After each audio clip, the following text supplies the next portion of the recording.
Version of Midwest City Council, our last council meeting of the year. We'll try not to do too much damage. I want to introduce two young men that are here with us from Carl Albert High School. Cadet Fresco, he's a senior at Carl Albert High School. He plans to go to ROTC at OU when he graduates. And Cadet Cervantes, he's a senior at Carl Albert High School and plans to go into ROTC at the University of Oklahoma as well. So will you please stand for the invocation and the Pledge of Allegiance.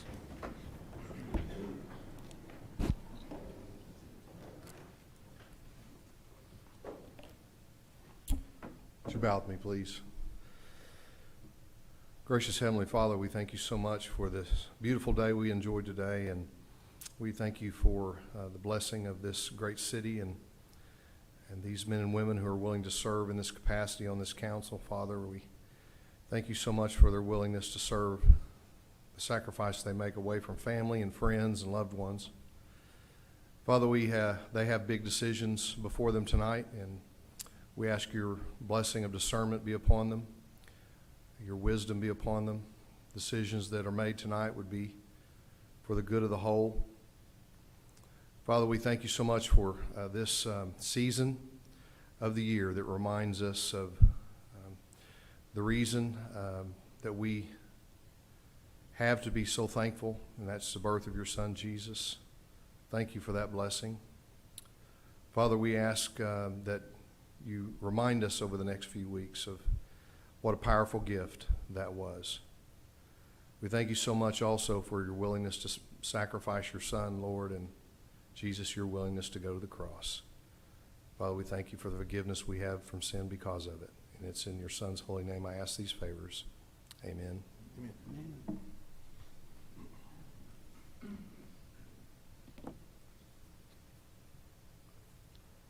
I pledge allegiance to the flag of the United States of America, to the stars, one nation, under God, indivisible, with liberty and justice for all.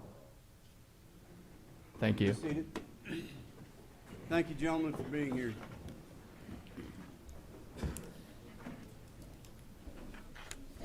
Then we'll move into community-related announcements. Mr. Lyon.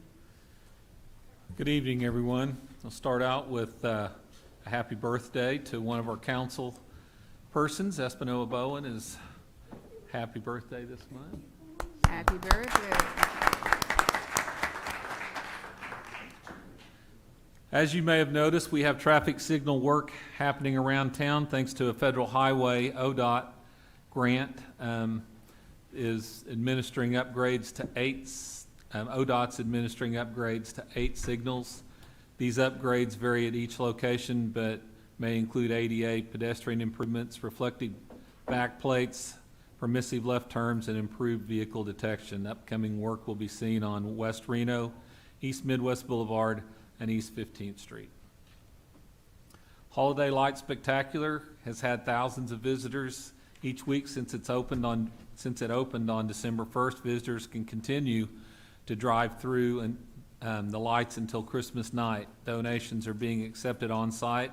Everyone's encouraged to be a lightsaver and help us to improve Holiday Light Spectacular with the donation when they drive through the show. New Year's Eve is a new kid-friendly event being held for Midwest City residents age 7 and younger. The event will give youngsters a chance to ring in the new year with snacks, dancing, photo ops, and a balloon drop at noon. At noon. Is that right? Yes. 7-year-olds at midnight. That doesn't make sense, does it? Sorry. The event will be held at the Nick Harris Community Center December 31st, starting at 11 a.m. Space is limited, so register today. Pre-registration is available online at our community calendar at midwestcityok.org.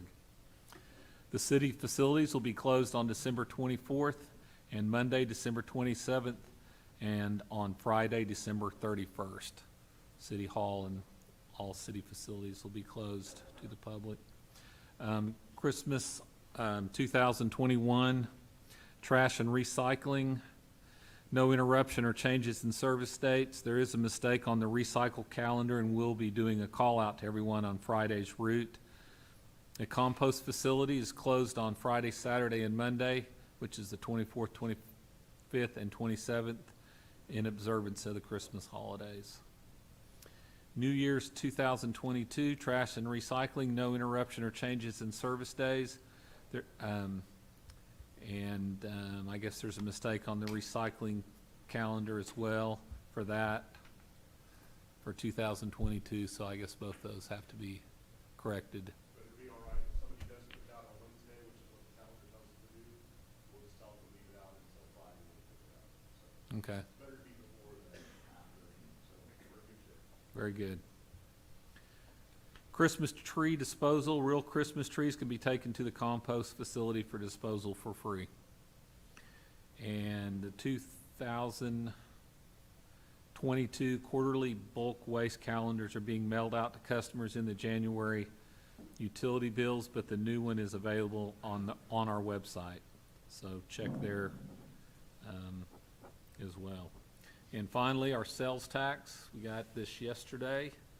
Our sales and use tax was up compared to last year at this time, 11.26%. So we had a good month. We're up for the year about 5%. For the year, remember, sales and use tax goes, 62% of that money goes to police and fire to support our emergency operations. And the rest goes to the administrative services, primarily in this building, and neighborhood services in their administrative roles to support. And that's all I have, Mayor. Okay.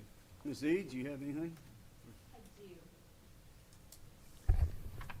Mine are more, one, an acknowledgement. I want to thank Neighborhood Services for the work that they are currently undertaking, and all the volunteers for the work that they undertook in preparing holiday baskets for members of our community. That is greatly appreciated by a large number of folks in our community, and so we're thankful for the work that's being done there. I also wanted to mention that a thank you and acknowledgement to Ashley Stevenson and our grants management department for doing bags for the Autumn House residents type of thing. If you didn't see that announcement or you wish to contribute, those bags are being accepted through the 16th. Or items to fill those bags. Every resident at the Autumn House gets a bag with different food stuff, word find games, whatever you want to put in them type of thing. And the residents absolutely love getting those baskets. It's like one of their favorite days of the year. So if you haven't had a chance and want to participate, those are accepted through Thursday, the 16th, according to the information I was provided. And I just wanted to thank Ashley and the Grants Management Department for those efforts and everybody who helps with that. It's a great community event, so thank you. Thank you. Mayor, I have something, and he doesn't know I'm going to do this, but Chief Porter, can you come up to the podium? This last weekend was Shop with a Cop, and I can't do it justice.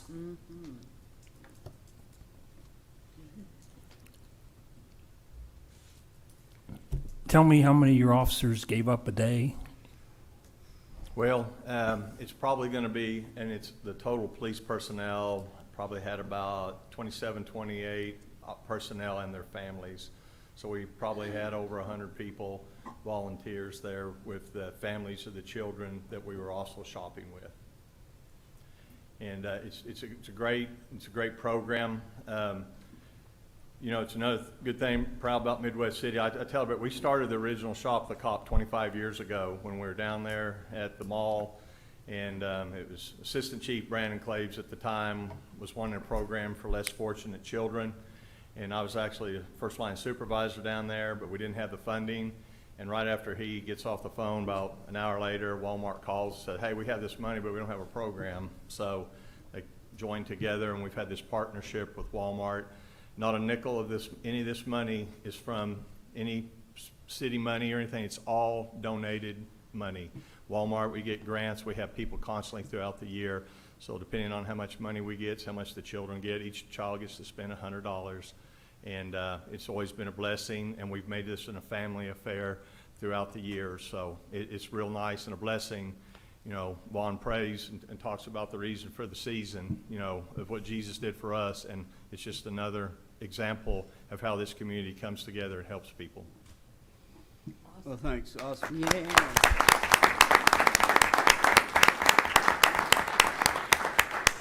And I have a good picture of the chief with Santa Claus if anybody needs it. Does anyone else have anything for the good of the order? Yes, I just want to say again, thank you, Chief Porter. I know it was just something exciting for all those families, and I know people that live in the community, and they have said a lot of good things about this particular program, and it's very enlightening and very well needed. So thank you again. So I would like to say this. There is a Boys and Girls Club at Telstar, and it's up and running. It has been since September, and it's located at 9521 Northeast 16th.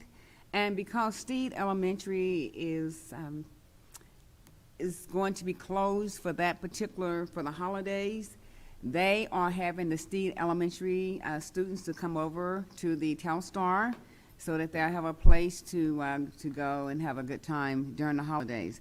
But the times is going to be from the 20th of December through the 23rd, and the 27th of December through the 30th. And they will be having activities as usual, and also academic and such, just any way to help the children to have a good holiday season and while they're out of school.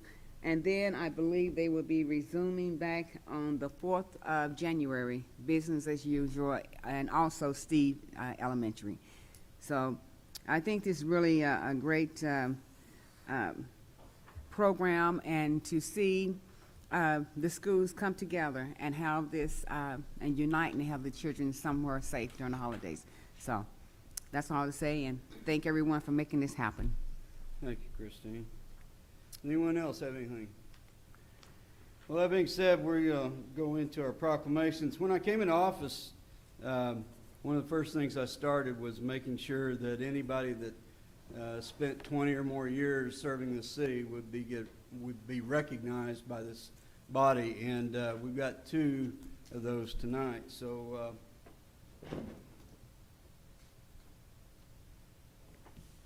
Mr. Primo.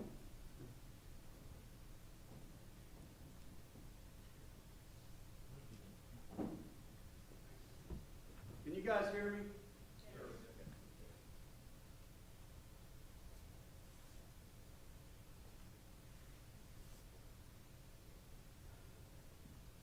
This is Scott, the retired Scott. I trained Scott when he came on the police department. Remember that? He survived.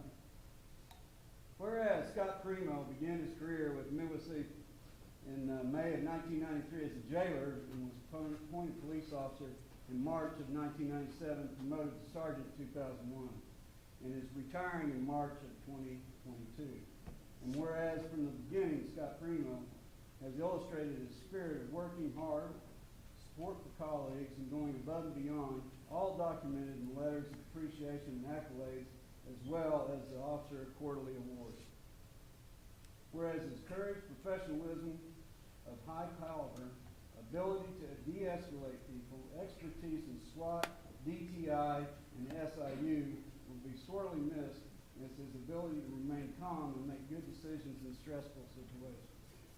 So therefore, I, Matt Dukes, Mayor of Midwest City, do hereby proclaim December 14th as Scott Primo Day in the city of Midwest City. We hereby urge everyone to show Scott the appreciation he deserves for outstanding service to our community.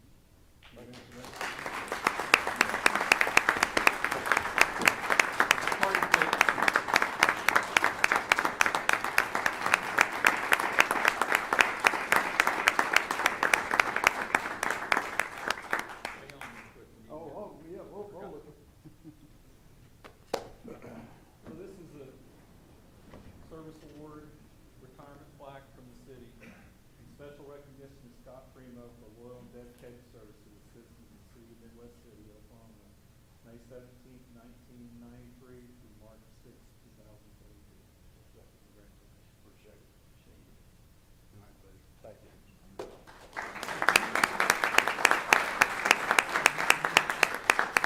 I think he's got a deer blind to get back into. Steve, come on down, buddy. It's another one I helped get hired. and he's been an asset to this community ever since. Whereas Lieutenant Steve Simonson began his career at the City of Midwest City as a reserve officer in January 1994 and became full-time in January 1995 as a police officer. He was promoted to sergeant in 2010, then lieutenant in 2013, and is retiring in November 2021. We missed it. Whereas he's been commended for his courteous attitude, initiative, ambition, and ability to see the big picture, demonstrates the highest level of teamwork, and remain calm in professional and volatile situations. Whereas Lieutenant Simonson is the recipient of the Oklahoma State Legislature Proclamation for his heroic actions, saving an elderly disabled resident in 2003, Officer of the Quarter for his hard work and accomplishments in 27, Chief of Police Commendation for his attention to detail and professional performance in 2007, and his peers selected him as Officer of the Year in 2008. So therefore, I, Matt Dukes, Mayor of Midwest City, Oklahoma, do hereby proclaim December 15th as Steve Simonson Day, and do hereby urge all to show Steve their appreciation for his outstanding service to our community. Congratulations. Thank you. Appreciate it.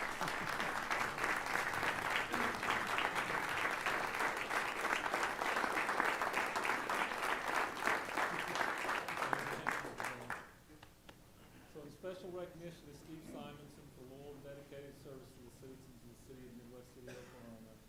September 3rd, 1995, all to November 10th, 2021. So congratulations. I'm going to miss my fellow deer hunter and get to talk about hunts. And Thomas, you got to speak.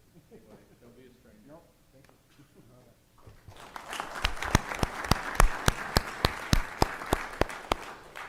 right. I want to add something to Lieutenant Simonson's nomination before he walks out the door. He was working as a community action officer for a number of years.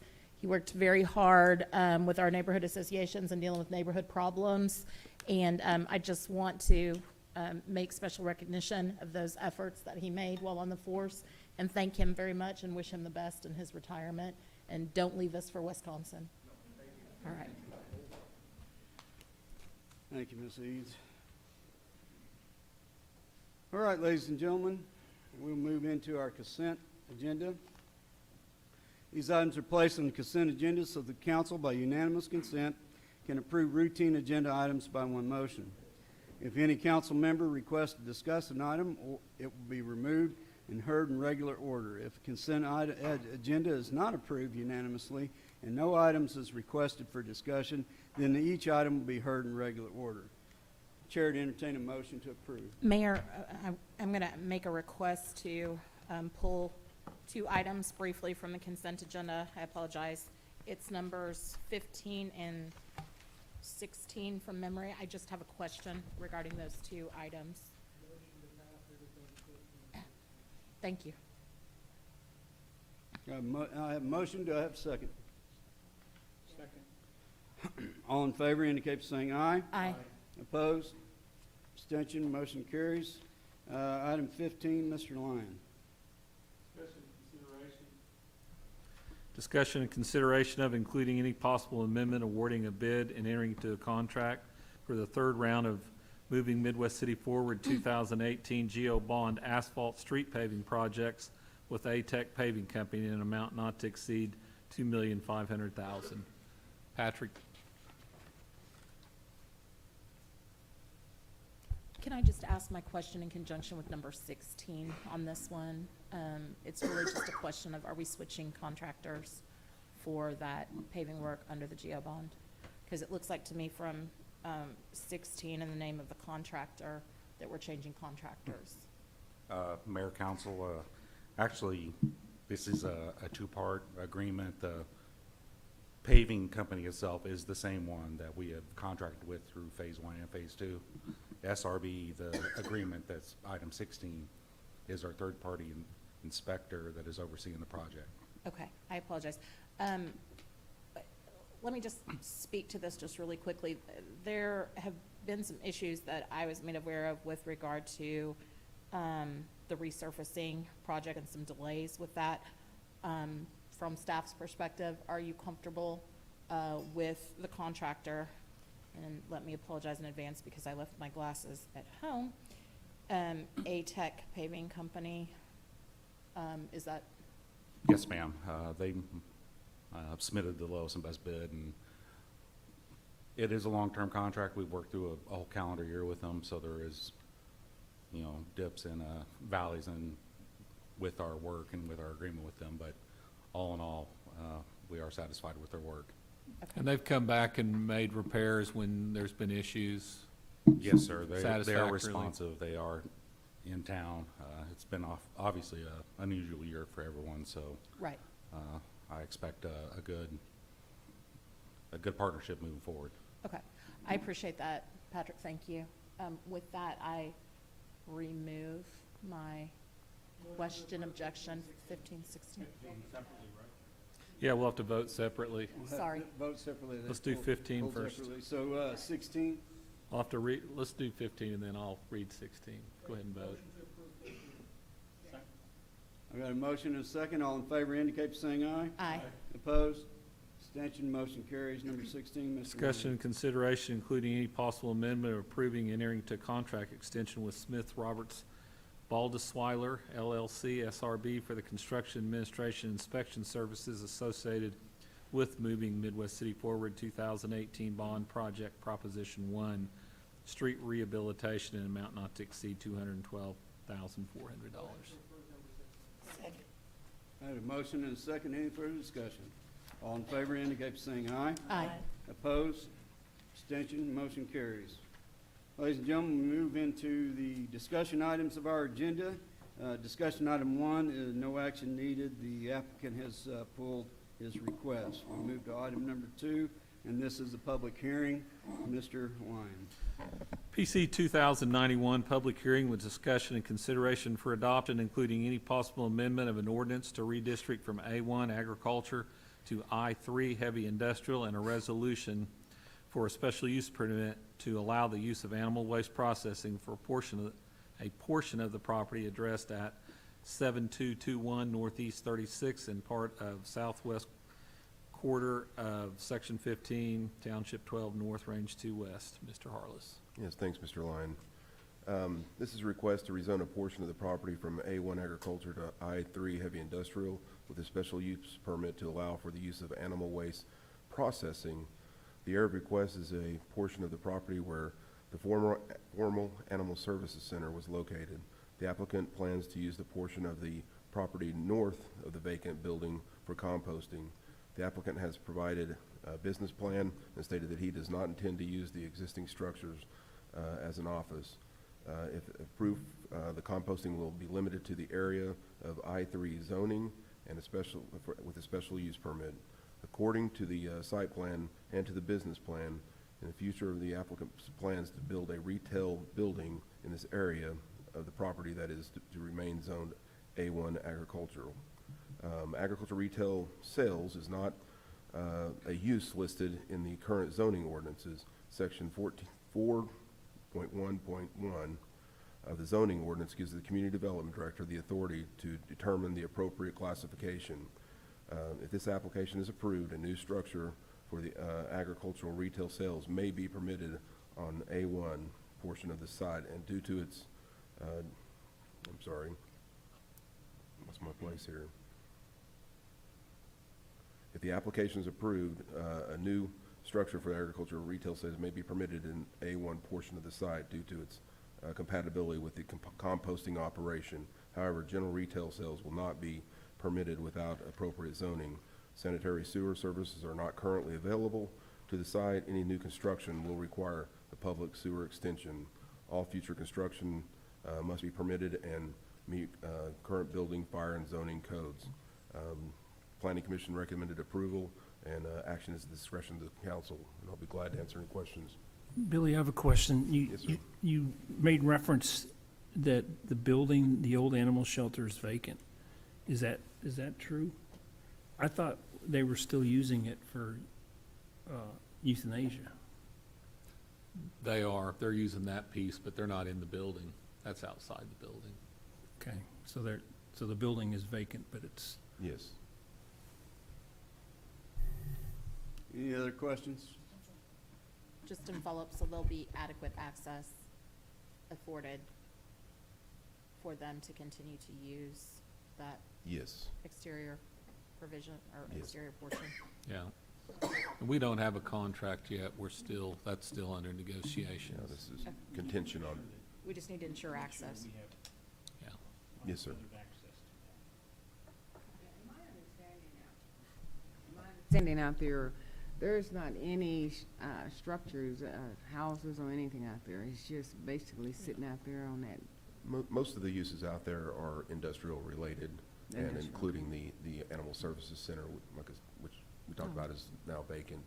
Okay. So, yes, and if they build one, it'll have to comply with codes and everything.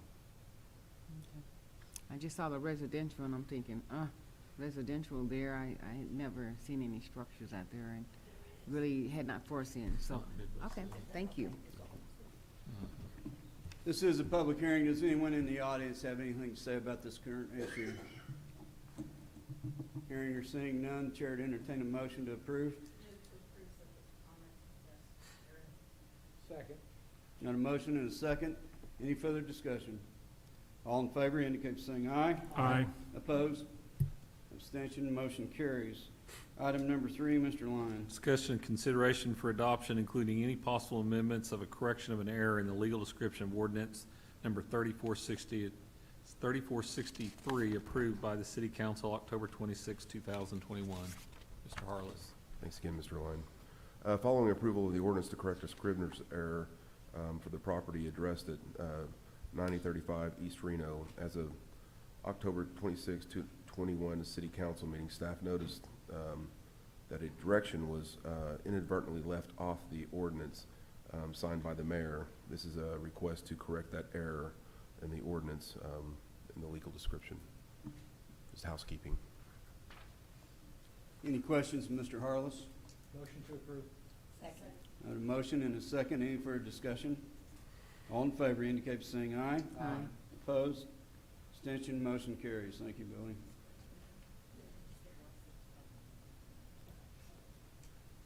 Move into item number 4. Before we get into this item, there's a number of you that have signed up to speak to this issue. I would ask that your comments be kept brief and to the point, just for the sake of time. We do want to hear your comments, and we'll not restrict them, but we would ask you keep them brief and to the point. With that being said, Mr. Lyon, item number 4. PC 2099, public hearing with a discussion and consideration for adoption, including any possible amendment of an ordinance to redistrict from C3 Community Commercial and R6 Single Family Residential to PUD Planned Unit Development governed by RMD Medium Density Residential, and a resolution to amend the comprehensive plan from LDR Low Density Residential and OR Office Retail to MDR Medium Density Residential for the property described as a part of the Southwest Quarter of Section 34, Township 12, North Range 2 West, located at 2905 and 2913 North Glen Haven Drive and 198 and 2008 Marlowe Drive. Mr. Harless. Thanks, Mr. Lyon. This application is a request to rezone the area requested to a PUD governed by RMD, Medium Density Residential Zoning District, to allow for single-family homes, duplexes, and townhomes. The RMD zoning district allows the density of 10 to 12 dwelling units per acre. The area request contains 10.44 acres, which would allow for about 200 dwelling units. However, the PUD application states that no more than 100 dwelling units will be allowed. The PUD identifies 2 tracks. Track 1 has frontage along Glen Haven and will allow for single-family homes. Track 2 will allow for single-family homes, duplexes, and or townhomes. A master development plan has been submitted and included in the agenda. The plan identifies 2 access points from North Glen Haven Drive into the subdivision. If this request is approved, preliminary and final plat applications must be submitted and approved, and the development would be required to meet all zoning, engineering, building, and fire codes accepted by the adopted by the City of Midwest City. Planning Commission recommended approval, and of course, this is at the discretion of the council. I'll answer any questions. Does anyone have any questions for Mr. Harless? Not necessarily for him, but for the developer. And again, we've got a number of you that have signed up to speak on this subject. Mr. Thompson, could you come to the podium, please? Matt, is the developer going to speak first? Make sure that he's There's there. no regular, we can save him for last Okay. to answer any questions. Give him a chance to answer the questions.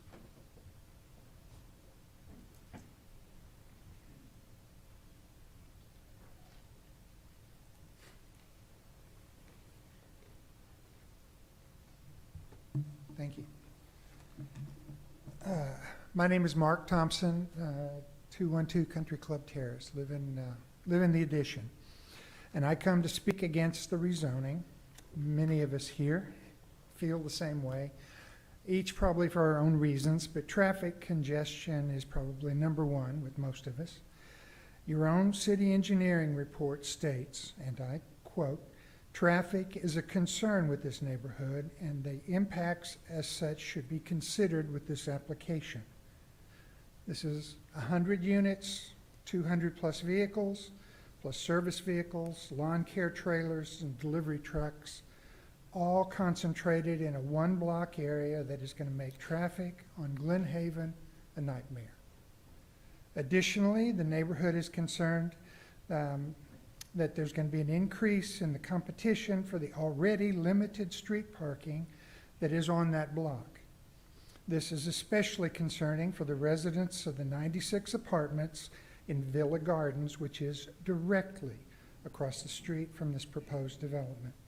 The impact on the aging water system and the sewer system in the neighborhood, any potential for increase in criminal activity, the possible negative impact on neighboring property value, and just the deterioration of the streets during the construction process are all real concerns for the neighborhood. The potential also always exists in any high-density community that they become eyesores over time. At best, if you get this passed, you get 200 new people that move into Midwest City.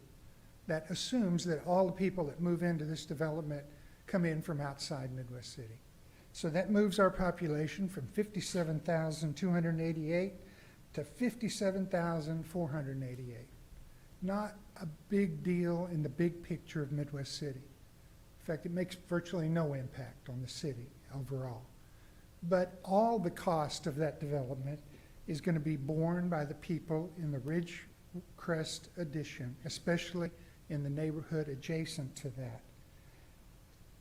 What I would ask you to do is reject this zoning change request and send a clear signal to all developers that Midwest City endorses and encourages single-family housing development, but no more high-density development. Quit approving these zoning changes. If he wants to build single-family housing on his lot, fine. You don't have to help him and by encouraging him to build a cluster of people together. So that's all I have to say. Thank you. Thank you, Mr. Thompson. Ms. Boyle?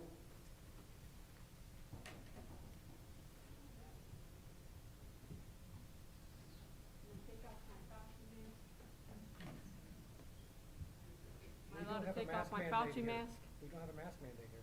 Oh, You can take it off while you're I'm the only speaking idiot anyway, wearing ma'am. one. Awesome. Okay, so Sandy Boyle, you have my address on the sheet. I'd rather not say it to the world. And I'm a Ridgecrest resident, and can you hear me okay? Okay, so I understand there's been some compromise with the developer and that they, went from the monopolist or monopoly, whatever the word. So I just have a couple of things to say. I've heard some of the words. I'm not within 300 feet. I'm a hop, skip, and a jump from there, but I'm still in Ridgecrest. And I want to say that at a minimum, a change in the city I would love to see that would affect what's going on here is every time somebody is la-di-don having a conversation with a developer, there should be a resident present. And I don't mean that as a counter. I mean that as a way to, for instead of in front of the world, let them have a conversation. Let them be a part and be warranted the same time frame that is given time to a developer. Congratulations on your next million. And I say that because I've seen other developing things being approved. So it's a good thing that this is December because presents are given and you are representing an answer to people who have made a successful community. Like literally decades worth of people that have dedicated themselves to living a pretty darn good neighborhood. I mean, they've really done what was supposed to happen. So their Christmas present is going to be y'all's vote. Congratulations, you did good, and we're going to respect some sort of modification. Maybe it's going to be to not make the street have all the city. I'm not going to talk to the travel piece of it because, like I said, I'm not 300 feet, but I am watching. This is a precedent. How much are you honoring people that did exactly what was supposed to happen in a community? Absolutely, crime's low, people are various in the community. It's a metropolis of multiples of peoples. Congratulations, what is their Christmas present? That's my question. Is it gonna be pie in the face? Or is it gonna be some sort of modification as it pertains to what the 300 feet residents are looking for, okay? So I'm looking to see what they get for Christmas, so to speak. And don't even get me started on the apartments. Every time I write notes, I don't want to look at them. So,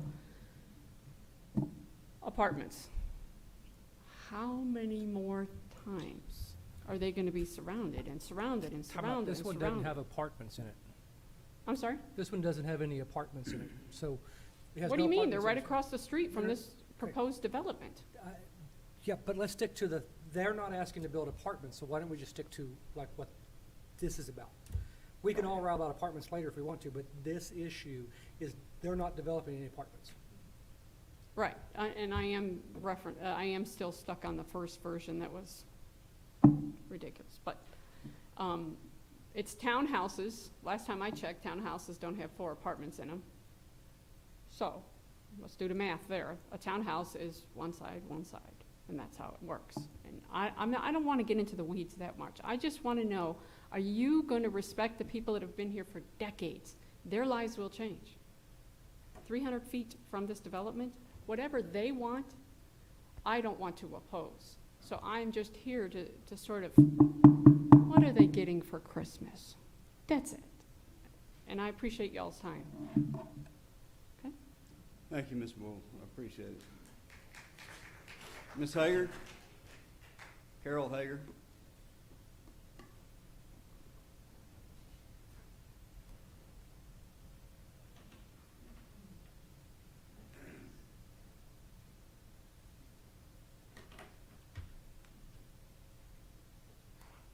My name is Carol Hager, and I live at 304 Guy Drive, so I am within 300 foot. I have a problem with the traffic. On the first go-around, the first rezoning request, the traffic was a problem. I don't see how that was alleviated on the second go-around, what they came back with. Adding 13 driveways out onto Glen Haven, plus 2 entries into the complex, doesn't seem like that helps the traffic situation to me. Another concern I have is them tying into our aging sewer and water lines, because I know we do have problems with that because I've had it in my backyard. My backyard backs up to Villa Gardens, and for years I had the sewer backing up into my backyard. Every time the city came out, they told me it was because we were tied in to the apartments behind me. And it took them a long time, but they did finally get it figured out. They brought the cameras out, but I mean, it took a long time. And I had a really nasty backyard several times, so it worries me putting in even a bigger complex tying into our lines. And then another thing that worries me is with all the work trucks and things that's gonna be coming in, they won't stick to just coming in and out on Glen Haven. They'll be using Guy Drive, they'll be using Shady Brook, and our streets will get tore up from these big trucks. And I believe that's all I can think of. Thank you. Thank you, Ms. Hager. Can Julie I ask a Atkinson? question before we go on? Could I ask a question? Yes, ma'am. Billy, do you mind? So I'm trying to appreciate the issue with the traffic that's happening. And this apartment complex, excuse me, let me retract that. This development, I apologize, is proposed for essentially quadplexes, as I understand it, at this point, correct? It is a mixture. The part that goes out onto Glen Haven, that fronts along Glen Haven, will be all single family. That is what I refer to as Lot 1, or in the PUD it's Lot 1. Okay. In the site development plan, that is approximately 13 lots. The stuff that is to the west, that you get more towards the shopping center, could be single family, it could be duplexes, or it could be townhomes, which is just share a common wall but are on individual lots. So it could be 3 or 4 units. Joined So together. it's kind of a buffering effect, if you may. Okay, I understand. Now, here comes my real question. So Glen Haven and, sorry, Think about Marlowe. what is this, Marlowe, I'm sorry. Again, I apologize, I didn't bring my glasses, I'm so sorry. Are the east-west streets, correct? Yes, that border The proposed development. area, yes. Okay, so Glen Haven, But they're on the, I think she's saying on the east-west east-west of the side. development was what I was saying. Okay, so on the east side of Glen Haven, those are single-family homes, correct? Or those are the the one- apartments? Yeah, on the. Glen Haven's the apartment side? Okay, sorry, bear No. with me, this is what I'm trying to understand, folks, I'm sorry. And the ones on Marlowe Drive, what's on the other side of Marlowe Drive? That's the shopping center, correct? That's the shopping center, yes. Okay, and between the proposed development and Reno is what? The commercial. Okay. And that's basically a quarter of a block before you get to the proposed development, or a block distance? Yeah, maybe 150 feet, something like that. 100 Okay, feet maybe. all right. Okay. So the amount of traffic on Glen Haven right now, did we look at the numbers for the amount of traffic for Glen Haven just in and of itself currently? We did not do a traffic study, no. Okay. Did we look at it for Marlowe either? Marlowe is a very substandard street. So there's no It's coming apart, thoroughfare it's traffic? gravel, it's It's not barely one mere lane. sand, yeah, it's barely And it's a passable. dead end, there's nothing on it. Okay. Okay, bear with me, I'm just trying to understand the lay of the land type of thing. Yes. Okay, so, those, that's all I have right now. Thank you, Okay. Billy, for clarifying. I apologize, thank you. Ms. Atkinson?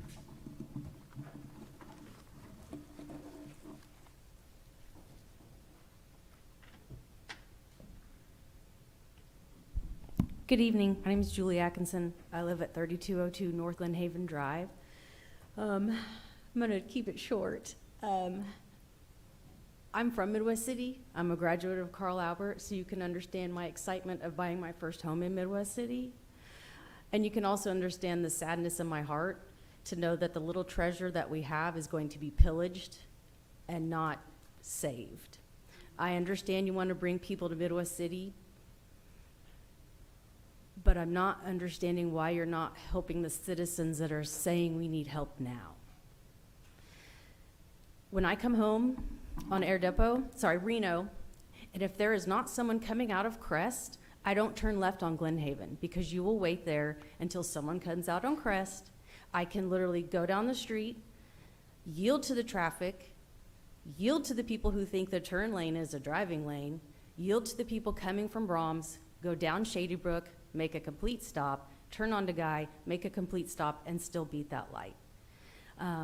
When you're coming out, if you're going left, you might, if there's no one turning left into Crest or coming out of Crest, you're gonna be there 5 minutes. When you drive on that street, when you head south, which is up, it's hard to drive because of all the garbage and trash that's in the side of the street, and you have people parked on this side. So the people coming at you don't judge well. So it's almost like the bigger boat, like on the lake, bigger boat wins.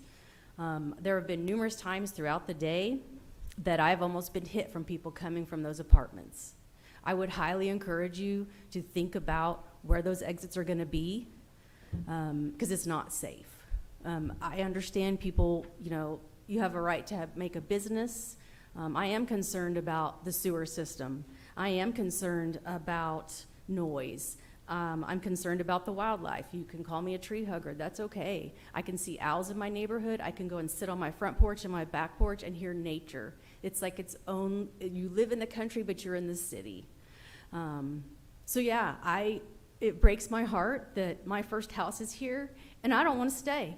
If this is how you're gonna treat the citizens, shame on you. So I would hope that you would do the right thing if you live there or your family live there. I do talk to my neighbors. When I had the ice storm and was off the grid for 12 days, my neighbors are the ones that came and saved me and helped cut down trees and gave me electricity and helped me with food. So I would just ask you to think about your decisions, and I appreciate your time. Gonna address one thing that she said. I'm gonna ask Paul. You love when we ask you these questions from the front, right? So Paul is our public works, and he might not be the right guy, but I think he is. Those stoplight times are too long. Can you get somebody to look and see how those are timed? Because getting in and out of the neighborhood like she talked about, I don't turn exactly like she does. My grandmother would have been 3 or 4 houses down from me. I grew up. And I appreciate the time, but I'm also talking about the traffic on the street. I understand that, but I think regardless of what happens here, one thing can be addressed. And I appreciate which that, is the but that's not stoplight. the Paul, ultimate can you look point. at that and see if those are, thank you.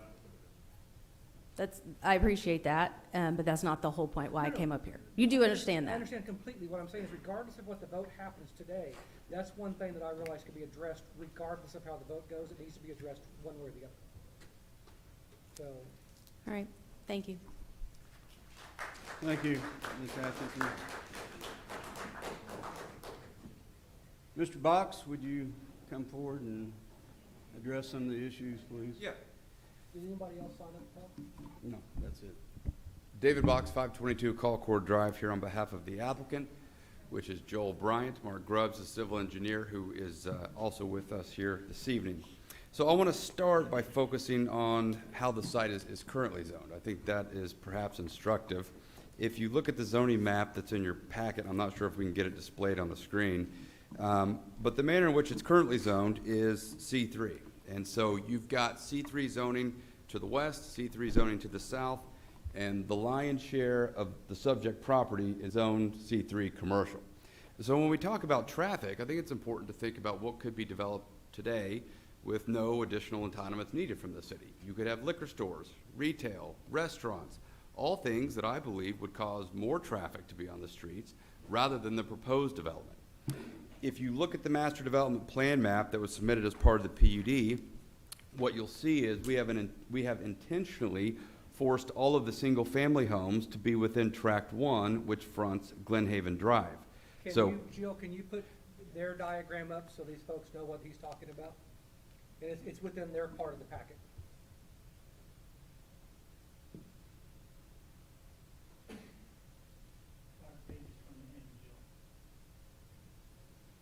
Since we can see what you're holding up, they can't sure. see back there, so it's fair for them to see what you're holding up.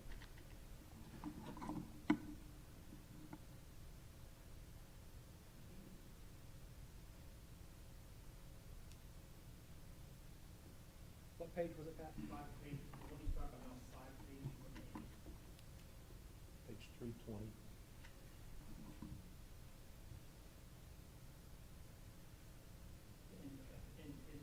Yeah, but it's page 320.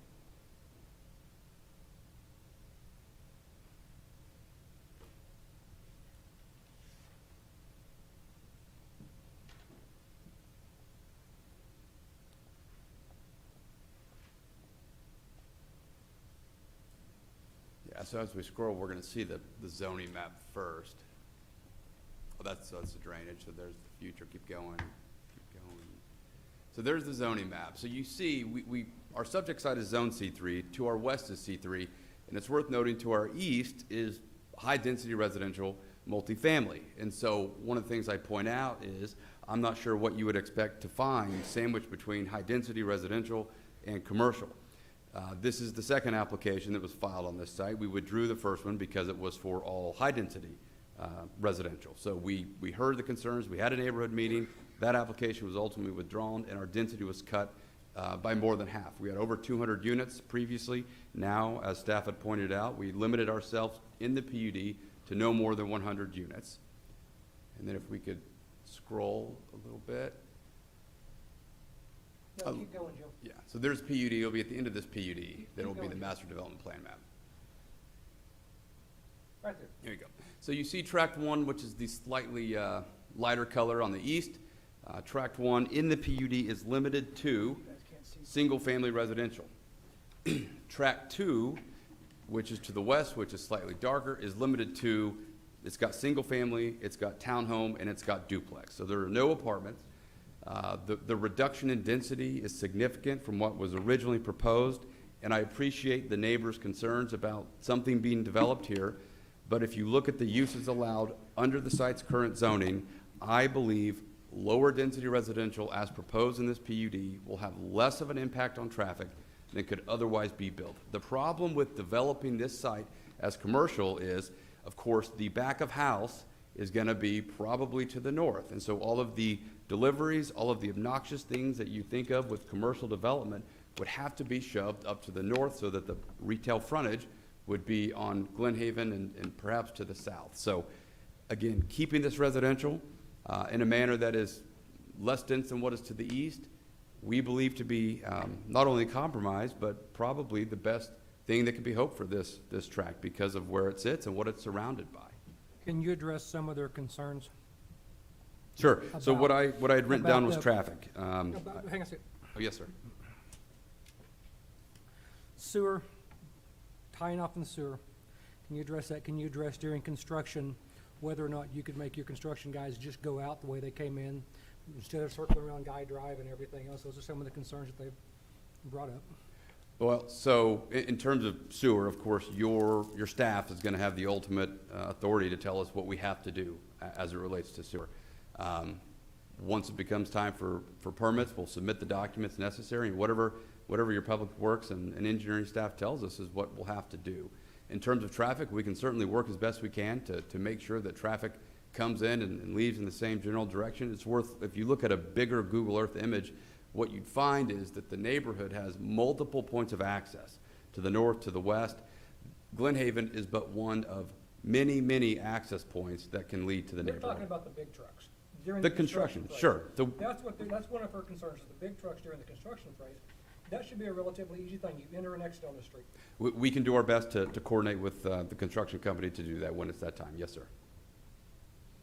I mean, humans being what they are, you see people driving down the wrong way all the time, but we can absolutely coordinate to the best we can that. Well, Can- counsel, go- sorry, just really quickly. In fact, you can put it in contract, can't you?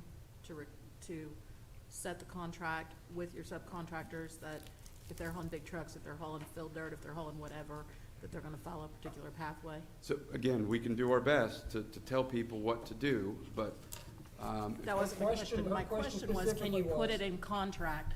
I'm a Sure. lawyer also. Can you put it in contract? you can put anything you want in a contract. There we go, exactly. We have That's my speed question. limits outside. Now, my guess is your police chief came up here, would say that most of the traveling public doesn't follow the speed limit. But yes, we can do everything we can to try to get contractors to follow a path. Mayor, can I have the floor for I've got a few questions I want to ask. Yes, sir, go ahead. and it's going to involve Billy and you too, so don't go too far. And Mr. Box.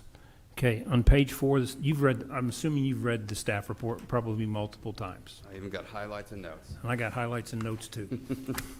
Okay, on page, one of the issues that's come up, and I know you've had neighborhood meetings. I know there's been a couple, I think 2 that I know of. It's been in front of council, so that's 3. This is the 4th time. One of the concerns that I've got a couple phone calls on this, is the density of the houses. And it's gone from 2 to 100, and I do appreciate that. But the size of the lots was one of the things that was brought up to me. And the parking, because of the size of the lots, where are the people going to park? Now, we can do something about on-street parking and not allow it, but number one, are the lots, particularly for the houses, going to be big enough that would allow them to park their cars in the driveways? Because if you're going to build a house and you're not going to give them a place to park, that's, that would defeat the purpose. So that's the first question I got, is about, it's 100 units, so that includes the house is 1 unit, a quadplex that has 4, that's 4 units, correct? That's not 1, that's 4. Correct, that's 4. So there's not going to necessarily be 100 buildings, because if you build 20 quadplexes, that's 80 units, so there's really only 20 buildings. Am I right in that? You're correct. Okay. Can you address the size of the lots for parking? Because I've got several other things I'm going to ask you about. So, I'll start by saying we don't seek any variances. As staff had pointed out, if the development were approved, we'd be required to meet all zoning, engineering, building, and fire codes. So each unit will have a 2-car garage. We don't seek any variances to setbacks or otherwise. So each unit having a 2-car garage, we meet minimum lot size for whatever it is that gets developed under this. We seek no variances to the lot size to reduce them down, like you see oftentimes in these types of developments. Okay. The next question I've got, I gave our city attorney a heads up that I was gonna ask about this, and when this first came up several months ago, I asked, why not use Marlow as a place to funnel the traffic? But I had never driven on Marlow. Sure. Well, I drove on it. I wouldn't funnel a bicycle through there right now. So in your staff reports, and I know Billy's seen it, it talks about vacating the street.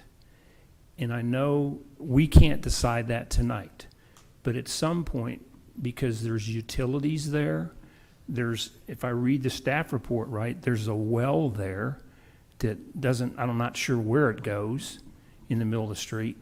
But if we approve this, we're going to have to deal with Marlow one way or the other, because it's not a serviceable street.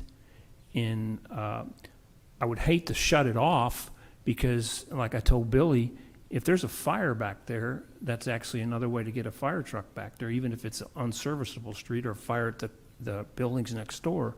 But we're going to have to deal with Marlow one way or the other.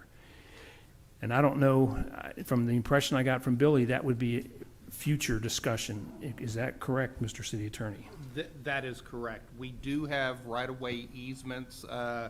Some of Billy's staff has done research and has found several of this right-of-way easements granted to the city for that street for Marlow. If those were to be vacated, there are multiple ways to do it under state law. And one is one is that the city adopts an ordinance concerning vacation. We have done that already. If I remember right, it's section 37-7 that gives the city council the authority to vacate a right-of-way easement. Now, I say that with the caveat, which is what Mr. Byrne, you just talked about, which is we have a water well right up in that area, which means we have other easements in that area, which means we need to be very careful if we're going to vacate the right-of-way easement, that we don't vacate all of our easements and have an issue that we need to have at least a utilities easement up in there for the water well. Can it be vacated? Yes, it could. and we would just go through our city ordinance requirements to do so as required by state law. Now, if we do vacate that easement, then that property reverts back to who owns the property down at the county courthouse. Assessors. And if the county assessor's website is correct in looking at it, it appears Marlowe, and that is owned by the company that owns the shopping mall. The shopping center that is up in there has that portion of the property. Obviously, there would need to be probably a survey done to confirm the county assessor's website and that information, but that's where the property would most likely end up going. It would be something that we would have to deal with It'd be something we would have to sooner, because definitely it's mentioned in the staff report twice, so I'm assuming something we're gonna have to deal with sooner than later. That's not on the developer. No, that is something that we would have to deal with. That is correct. And it's But- my understanding that the well is not in use and is not potable water. It is potable water. It's a water well that feeds the booster station. It is a part of our well system. We have no intention of vacating. Thank you. Okay, but even though it's not a serviceable street, that would be a street that his construction people could use to help build this thing too, to keep. Yes. Okay. Next question, and I've got a few more, so don't go anywhere. On page 5, Billy, it says that a stormwater runoff will need to be considered downstream. I don't think will need to be considered is strong enough. I think it's got to be considered. As you well know, we're dealing with multiple locations in this city where stormwater downstream was not considered. And I don't know how much stronger we can make it, but if this is approved, that has got to be a priority, because one of the complaints that I've heard from the people that live over there is that there is runoff from the stormwaters north of where this land is, that people are seeing sheet water, or their yards are getting wet. Now, it's vegetated now, the more roofs, more concrete, more water, so I don't know what it would happen, and I'm not talking about a 100-year flood, I'm talking about the regular runoff during stormwater. So, like I said, it says in here, the stormwater runoff will need to be considered downstream.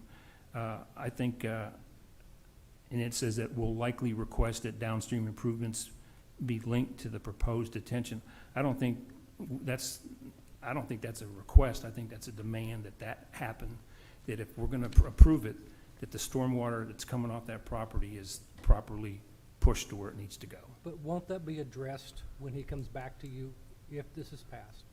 With plans, that's when that gets addressed.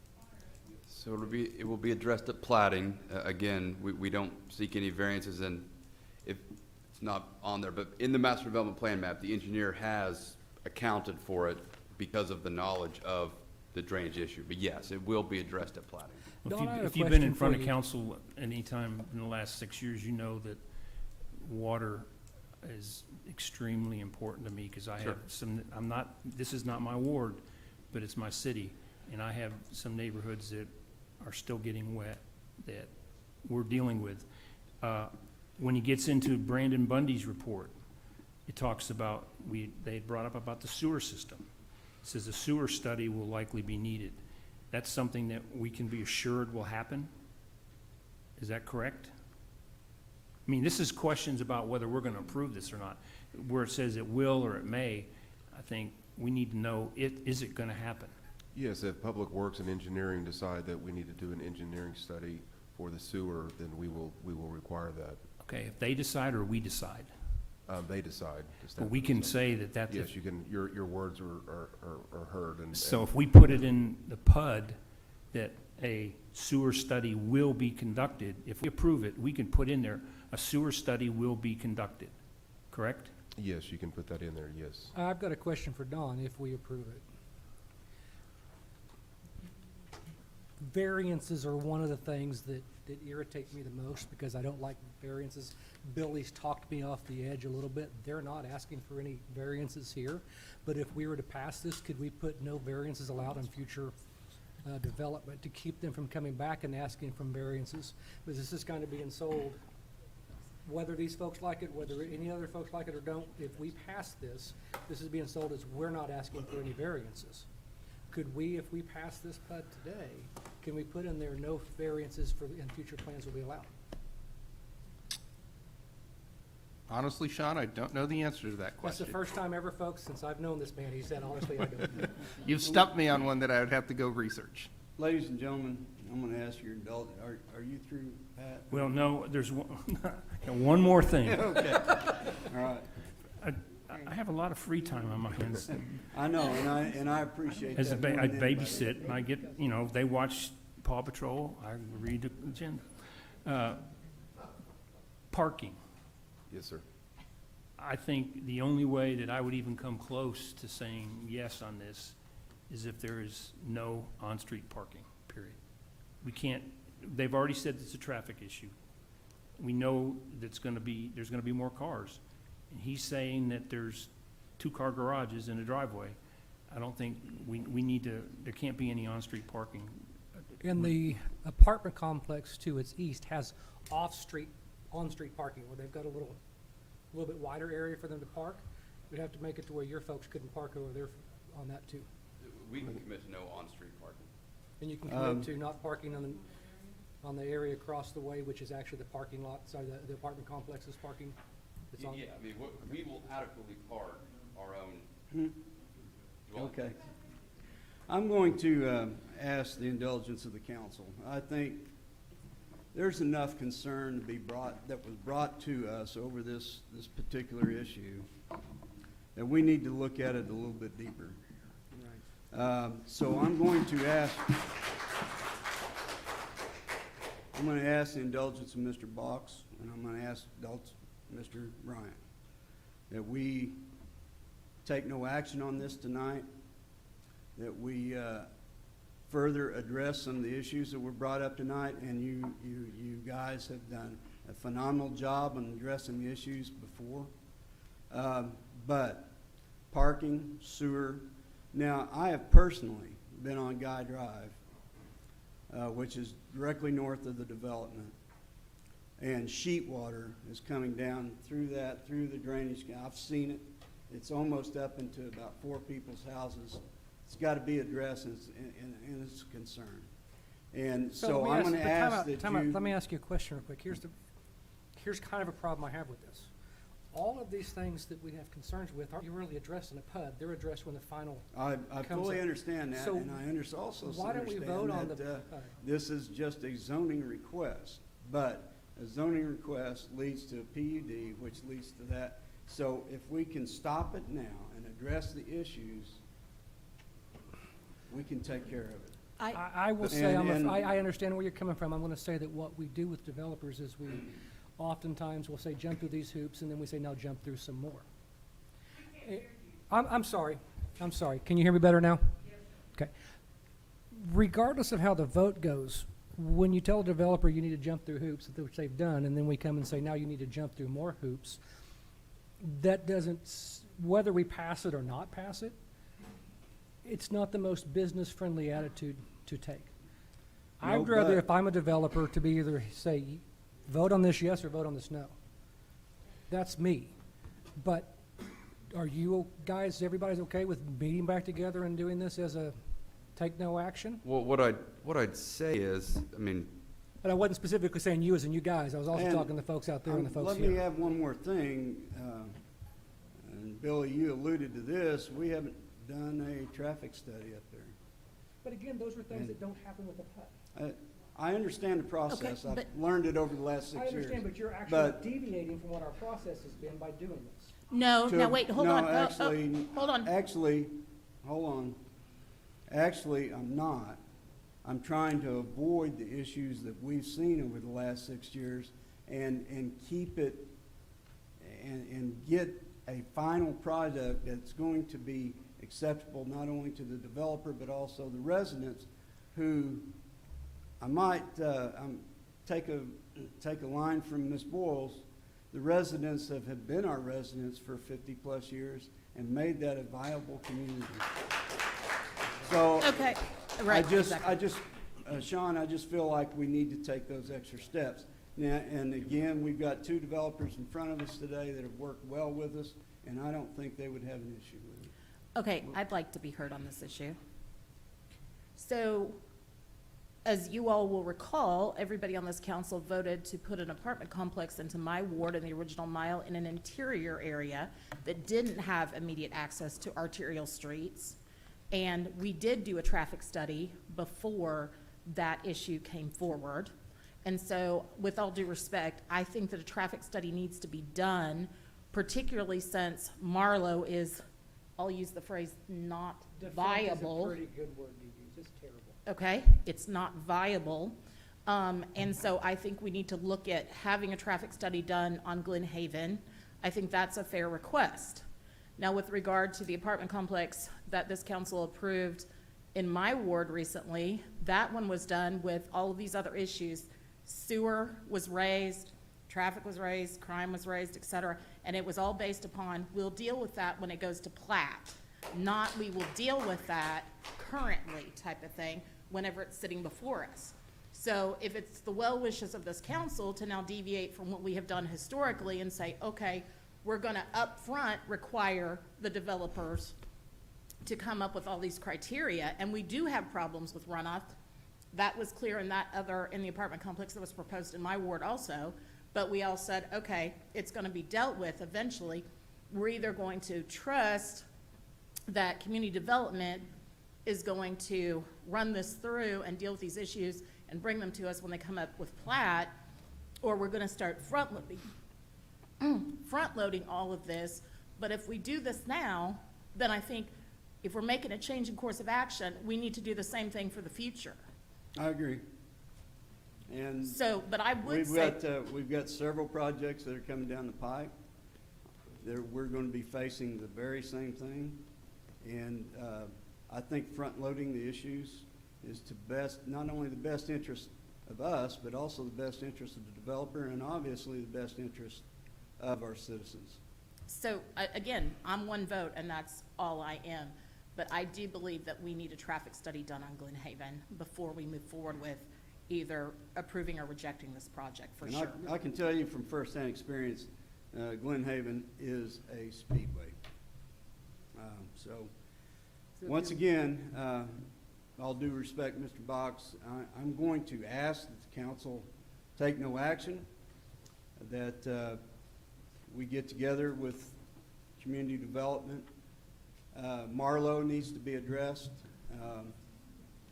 The parking issue and the traffic needs to be addressed. And then ask that you come back to us in January with a plan. Well, I mean, when you say come back in January, we've said a lot of things that aren't defined. We've talked Well, about traffic. whatever time frame is acceptable to all parties. Well, and again, when we say all parties, I mean, I've got a sneaking suspicion that no matter what we could say or do, there will be some parties that aren't satisfied. So, as it relates to traffic and drainage, one of the problems with front-loading, as you said, is it's a very costly process, and that's why it's done at the plat.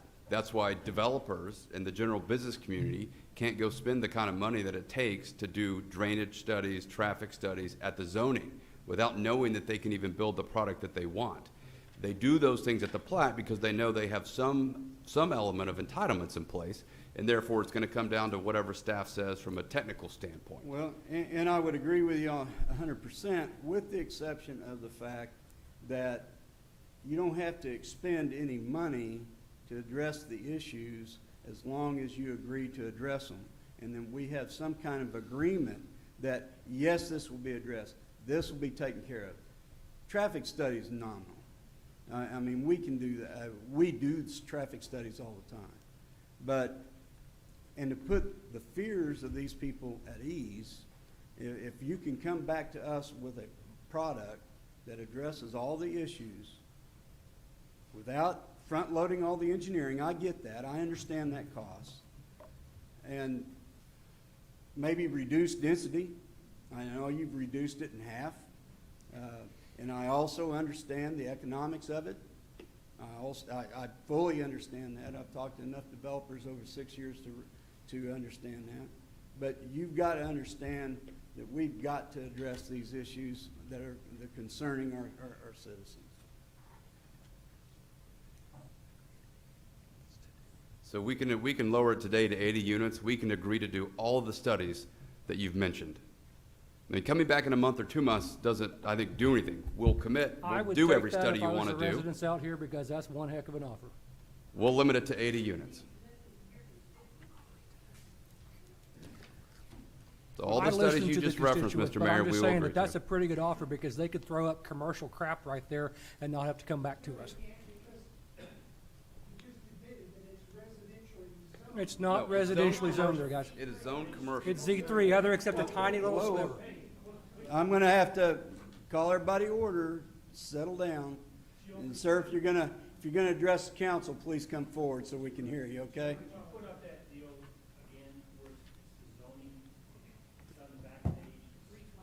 The current zoning or the map? Oh, You have a laser pointer, do you, Billy?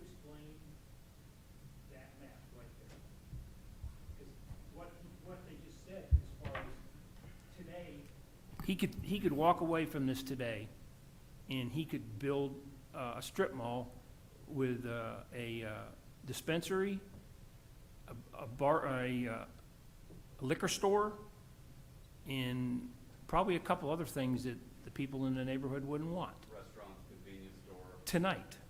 Or you could break ground once you got the building permit tomorrow. Do you have a laser pointer so you can show Yeah, which that's part what I it was, is? this is the area we're talking about here, and as you can see, it's the same color as the commercial over here, which is C3. And this is the outline of the project there. This area right here, looks like it's resident, looks like it's zoned R6. That strip. And so that would be a concern moving forward with C3, but they potentially could zone around that, or they could, I'm sorry, design around that. I mean, it is accurate that they could come in and do commercial there, but it is also left out there to be said that if they were coming in here with a big type of commercial development, we could also require a traffic study. We could also require other studies because it's still having an impact if that's a concern.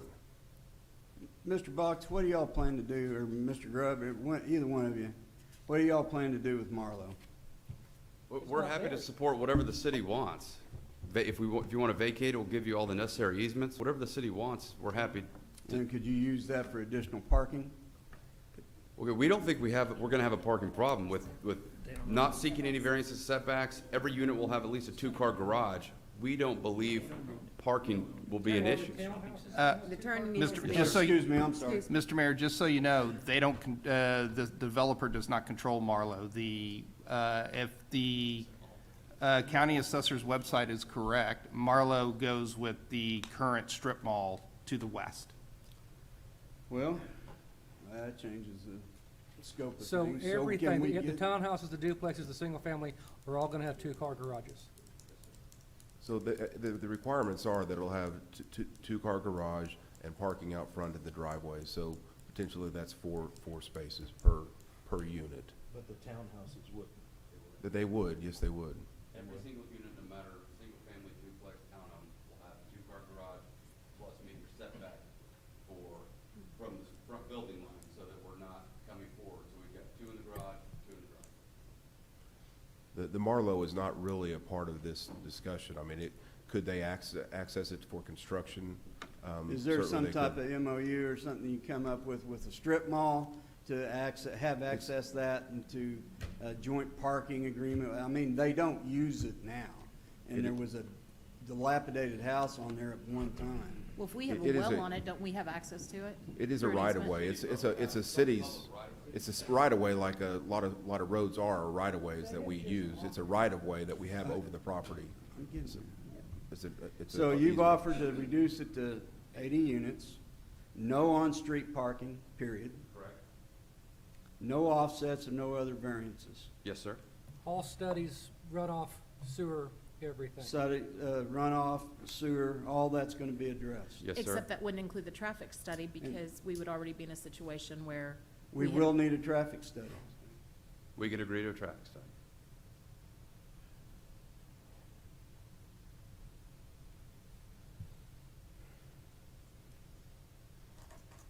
Chair to entertain a motion. With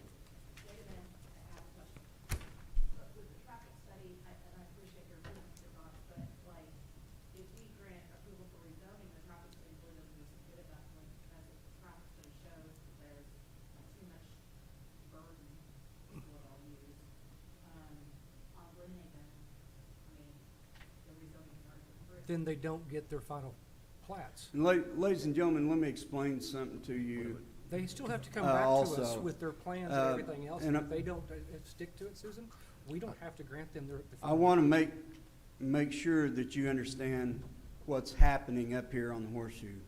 This is a zoning request to change from C3 to medium-density housing. This is not by any means, any shape, any form approval of the final plat, which also has to come through Planning Commission and also has to come through us. So, as long as I sit in this chair, I don't know how the vote's going to go, but when the final plat does come through, if all the requirements that we've discussed tonight are not met, I will be the first to stand up and vote no against it. Well, technically, And they'll be it- the last, but. You are so out of order, Sean. I can guarantee with Matt But, that I and I would do don't the same think thing. anybody on this council would approve if those items are not met and substantially mitigated. Trust me, I've been over there in that area a lot. I'm fully understanding the problems that you face over there. And we want to maintain that residential area in the pristine shape that it's in right now. Did somebody have a question? So, I thought- with that being said, I Chair will- to entertain a motion. I would like to express a concern about the conditional zoning, is I'm not even sure we can do that.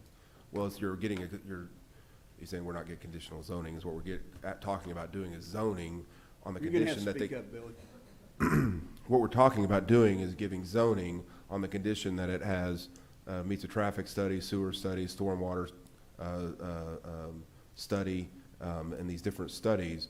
What if and they will likely come back and said, this will likely work, but it may not work, if everything is done correctly, is how a lot of them read when they're just So I done know for you've this- got a for this concern, but the purpose. developer said that they're okay I with think, all that. and so now they have the zoning, and these studies say that they will likely work, and so, or may not work, and then it puts everything into limbo, but they have the zoning. I would rather see those things addressed up front, or not, just go ahead and not, go ahead and do the studies and bring it back to do the zoning. What the studies will say is, these types of improvements will be needed to make it work. In no way is this conditional zoning. This is no different than any other zoning case that has staff requirements. These would be requirements. We will complete the studies, turn them over to your staff, and your staff at the plating phase will say, we can recommend approval, or we're comfortable if you do X, Y, and Z as found in the study. This is not conditional zoning, as your attorney would be standing up saying you can't condition zoning, and he's sitting down looking fairly relaxed at the moment. So this isn't conditional zoning. Whatever the studies say is what your engineering or public works officials are going to say we have to do in order to move forward with the plat. So it gives the city all of the protection in the world that before we even file the plat, you're going to have all of these studies to pull from when you have the conditions in a plat staff report. Well, I would agree with all that, Mr. Box, but, the people that we're trying to protect is not the city, but these folks right out here. Well, and that's And- for sure. But that's why we're going to do the studies, and your engineers, who are all in the room, are going to be able to say, this is what the other engineers, this is what the study says, this is what the technical requirements are going to be when we move forward with the plat. Are there any further questions or comments? Chair to entertain a motion. I'm sorry? come forward, ma'am.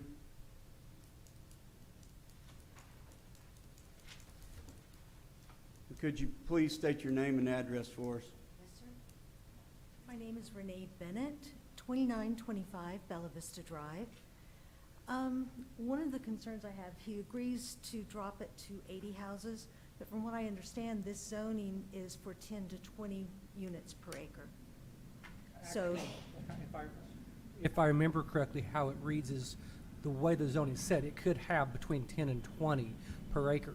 okay, If we approve this and we say 80, that means that they can have 80 units in that 10-plus acres.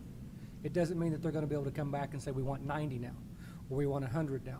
If they've agreed to it, we can cap it at 80. They can come and ask for and do less, but they couldn't come back and do more. more. Okay, because that was one of my concerns, was that it would be approved for low density or medium density with 10 to 20 units per acre. And then they get it approved, and then they go back with their original plan.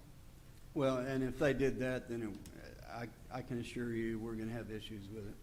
I don't think they will, but that's the worst case scenario.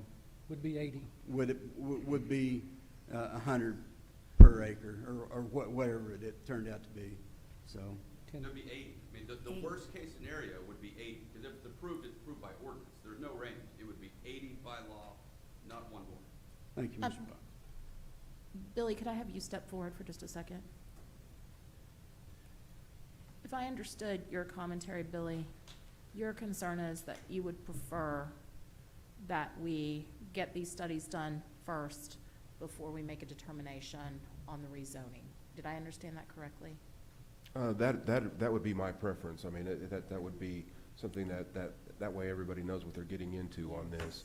The traffic studies, and we've certainly seen what stormwater proposals and So what studies you're show. saying is not approve it, and then give all these issues to them and have them come back. I think by saying, giving the zoning and then saying, do all these studies before the plat, in this particular case, I think we're kicking the can down the road, and dealing with it at the platting part, but the property's already zoned. So, but they could easily come back next go around with all the studies in hand and say, now we're going to go for our 100. Yes, that's true too. That's the thing. That's the risk that we run. They can easily come back and say, with the additional money that we spent, it's not feasible for us to do 80. We now need to do 100. Yes. So that's the risk, and I would rather go for lower density than run the risk of greater density. Or my client could say, I'm just gonna sell it to a commercial developer. Yeah, and those are threats I don't really like. It's not a threat, I'm just I saying. know, I'm just saying that there are certain things. You're right. There are certain things, and you're. That's the kind of comment that pisses me off. I'm not trying to make you upset. That's Actually, what you said was. That's out of order. I can be out of order. What you did Well, was a no, you threat. can't. I can't. It I'm out wasn't of meant order to all be the time. offensive. Let's I'm move saying on. we're getting more studies Chair's than going to, I think would ever normally be approved by this. I I'm think- going to move to take no action on this item and request that the studies be done first before we make a determination on the rezoning consistent with I'm our gonna second staff's that right now as request. well. I second it. Okay, repeat your, I'm going to move to take no action on this item and ask that all the studies discussed tonight be done prior to us bringing this item back for a vote consistent with our staff's request. I respect what our staff desires to do with this, and so that's my motion. I don't like quasi-threats either, so that's why I went along with it. You second? I have I a second motion it. and I have a second. I'd like a roll call vote, please. Ward 1? Yes. Ward 2? Yes. Ward 3? Ward 4? Yes. Ward 5? Yes. Ward 6? Yes. Mayor? Yes. Thank you. Motion passes. We're taking no action on this tonight, ladies and gentlemen. I can assure you that we'll be seeing this again.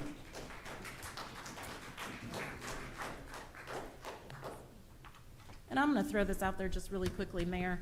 I just want to thank everybody who came out tonight. We appreciate your comments and we appreciate your dedication to your neighborhood. Thank you for being here.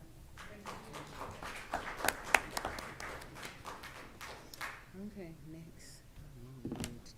With that, could I also move for personal privilege to have a 5-minute break, Mayor, please? We're breaking for 5 minutes. Go ahead. Thank you.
No, Pat's not here.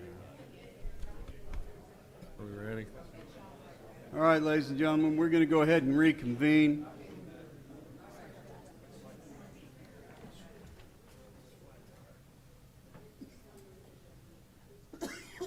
Item 5. Item 5, there is no action needed on this particular item. The applicant has pulled his request. We move to item number 6, Mr. Lyon. PC 2101, discussion and consideration of adoption, including any possible amendment of the proposed preliminary plat of Cypress Village, described as a part of the southwest quarter of Section 6, Township 11 North, Range 1 West, addressed at 10100 Southeast 10th and 1120 South Post Road. Mr. Harless. Yes, thanks again, Mr. Lyon. This item is a request to subdivide a single parcel into 70 individual lots for two-family and townhome residential development. The property is currently zoned as a PUD, planned unit development, governed by RMD, Medium Density Residential District. The approved PUD allows for duplexes and townhomes. The applicant is proposing water, sewer, street extensions, and to serve all of the lots. No variances to any of the requirements of the zoning ordinance for the development in our MD district will be allowed within this development. The Park Land Review Committee recommended approval of a fee to be paid in lieu of park land dedication.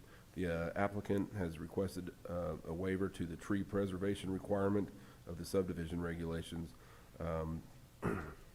The waiver is included with this agenda item. Action is at the discretion of the City Council, and Planning Commission recommended approval.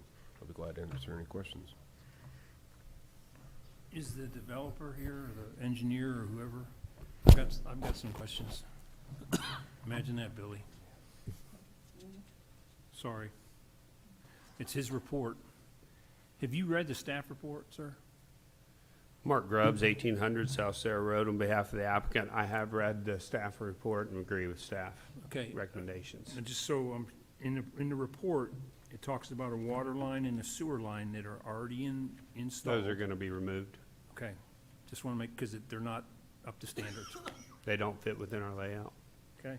Just wanted to make sure that you saw it, because it talks about the fact did. that it was put in, it was never inspected or anything like that. And I understand, yeah. okay, that's the only question I have. Any other questions of the applicant or Mr. Harless? Hearing none, entertain a motion to approve. I have a motion and a second. All in favor indicate by saying aye. Aye. Opposed?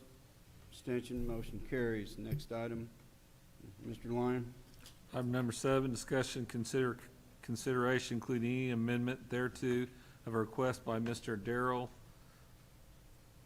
Lunghammer to waive the requirements of requiring a sewer connection in order to obtain a building permit per Midwest City Code 43109 for his property at 8720 Northeast 17th Street. Mr. Bundy. Thank you, Mr. Lyon. This is, the gentleman petitioned us for... You're going to have to speak up, Mr. Bundy. Yeah, I'm sorry. The gentleman petitioned us to waive the requirement that any house built within 300 feet in Midwest City has to tie into city sewer.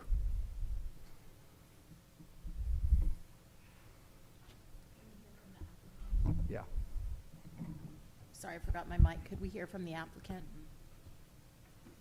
Yeah, so the reason why I'm asking for this waiver is because the house that I'm building is on 17th Street and the sewer line is on 16th Street. So that's 600 feet away from the sewer line. And the sewer line on 16th Street is only 4 feet deep. And so I don't have enough fall from my house on 17th Street to go to that sewer line. I'm going to try to compete with The sound of flyover. freedom, folks. Absolutely, but, sir, did you just recently purchase this land? It was about 1.5 years ago. And so there was an existing house on there that was in bad shape. So we've demoed it. There used to be a septic system on there, so I'm asking to be able to put a septic system on there again, so I don't have to run and maintain 600 feet of sewer line over the years. When you purchased the property, you were therefore on notice that there was no sewer access with the property, correct? What do you mean? When you purchased the property, were you advised that there was no sewer access for the property? I was aware that it was on a septic system. Okay. Yeah.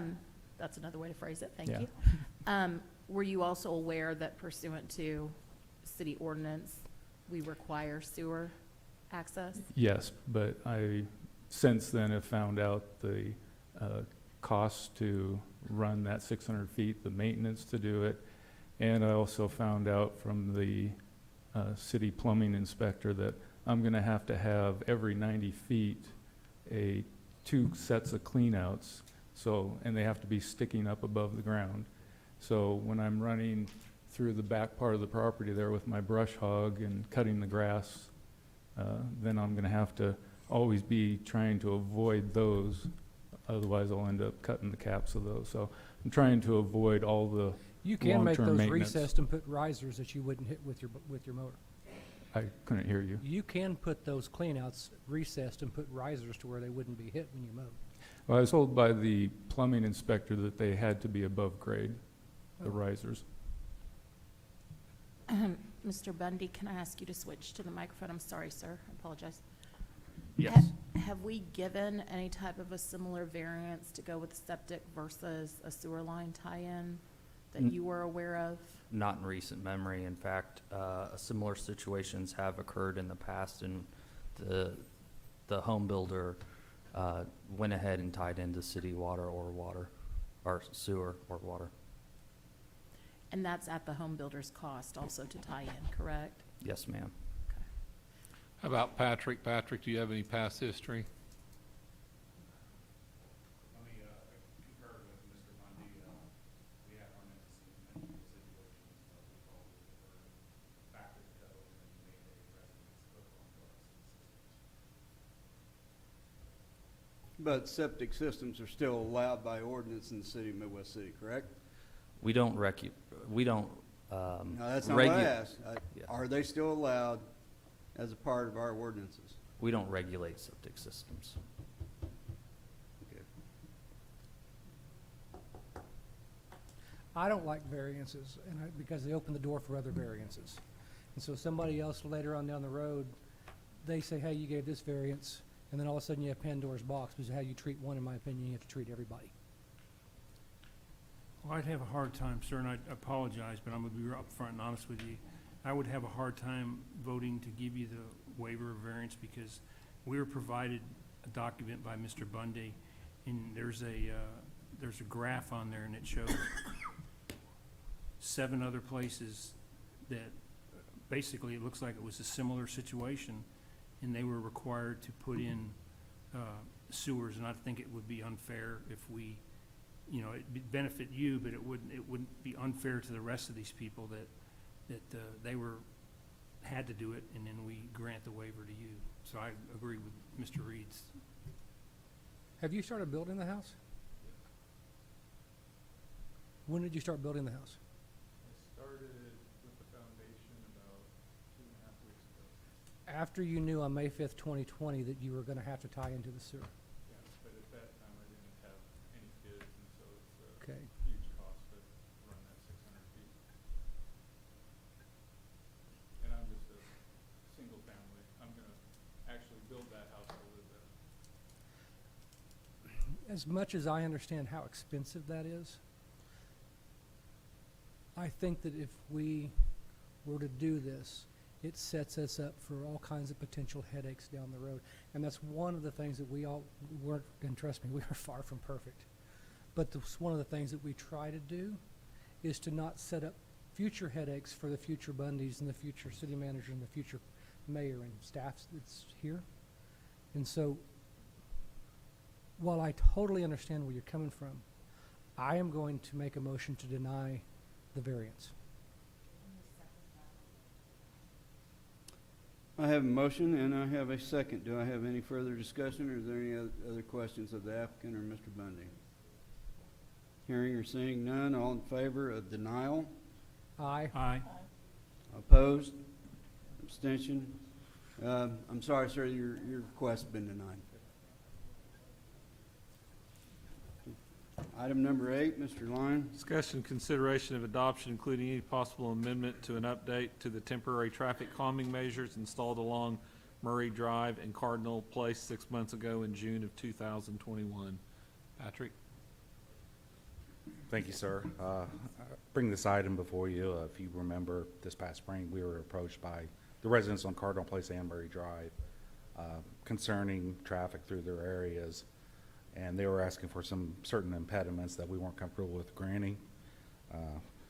We proposed trying some alternative measures to see if we could help with traffic in the area. This past June, we installed these delineators on the roads to try to help calm traffic and the cut through in these particular additions. Part of that approval was they were temporary, and that I would bring this item back to you so you could have the opportunity to make any comments or give us any direction as far as moving forward.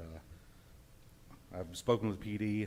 There hasn't been any adverse collisions or issues in these areas in the past 6 months since they've been installed. We've had a lot of positive feedback from the residents in these areas. There's been a little bit of negative feedback as well. And so I wanted to bring this forward, allow you to comment, and if So what was the negative feedback? Just sum it up. And what was the positive feedback? Just sum it up. The negative was that they felt that putting an installation in the roadway like this wasn't the task of the city. It was the task of the police department to control speed. Mayor, can I speak for a second? Yes, sir. I promise it will be short. Okay? You promise. I promise. Okay, this first came, one of the places is on Murray Drive, which is, it's in Ward 2, my ward. And it was brought to the Traffic Commission back in 2019 by one of the citizens. You're not, sir, what's your first name? Are you wanting to speak, or is he leaving? What's your first name? Okay, not the same guy. It was bought by one of the constituents that lives over on Murray Drive. He approached, he got the petition together, he went through the process, and because of COVID, it took a little bit of time to get it up there. I reached out to him today, and he had nothing but praise for these, because it's right there by the school. He said the only people that are complaining are the people that have to slow down, and that some of the other neighborhoods have come to him and say, how did you get this? What's the process to get it? He offered to be here tonight. I told him it was going to be a long night. I knew where it was at on the docket, so I said, I'll take your word. I've driven by it. It takes some getting used to. You have to slow down, which is the purpose of these. It's there by a school. The only issue he had, Chief Porter, was that there's a little bit of a problem still with the school parking in the parking lot. And since you're here, if you could look at that, because the people are picking the kids up in the speeders on Gill to Reno. But he said besides that, it's been a tremendous help in the neighborhood. All the neighbors over there like it, so I'm speaking for the people that are on Murray. They like it, they appreciate it, and they had nothing but praise for the city on it. Well, I too drove it, as a matter of fact, yesterday, and I was impressed. I mean, and it doesn't look like they've all been run over. They've been hit a couple times, come right back up. But, Yes, sir. all right, what action are you needing taken on this? Sir, are you wishing to address the council on this agenda item? I'm sorry? Yes, if I may. I live off Cardinal Street. Please come up to the podium and tell your name and address. My name is Aryeh Levi Ben Avraham. I live at 720 Briarwood Drive here in Midwest City. I go up Cardinal every day, and those are just nothing but a headache. Because I run into traffic, people, we have to stop. You might as well just put stop signs in. Take them out and put stop signs in. Because, traffic, we have to stop to let somebody go through. Because it's down to one lane. Why is that? Why don't you just put stop signs in? I used to work in law enforcement. That's what the job of the police officers to do. Okay, sir. That's all I'm saying. This is ridiculous. I've never seen nothing like this. Thank you. Thank you, sir, for being here. And just note for the council, there's two different types of traffic calming devices. The one on Cardinal is completely different than the one on Murray. Yes, it is. Right. It's to slow the traffic down because the kids playing in the area and they were going so fast down that street. And we had, okay. I'm sorry.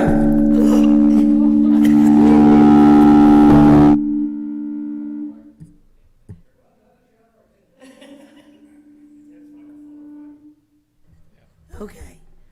So, excuse my voice, I'm about to lose it. But I can tell you that on Cardinal Place, we had a lot of meetings concerning that. And that we have a lot of children on that street that ride their bicycles and things up and down that road. And traffic goes through there 40, 50 miles an hour. We've had the police department put a car over there to watch the traffic, and they've caught several people doing that. So that's why the traffic devices was put there. And I drive it all the time. And I'm amazed that people are slowing down now to go through there, because they weren't at first. We have had people going through there and actually had an accident there because they were going so fast. They come off of there and then they go down Woodside Drive to that area. That's the reason why we put the calming things there to test to see how it would slow the cars down. And it does. Thank you, Esther. You're welcome.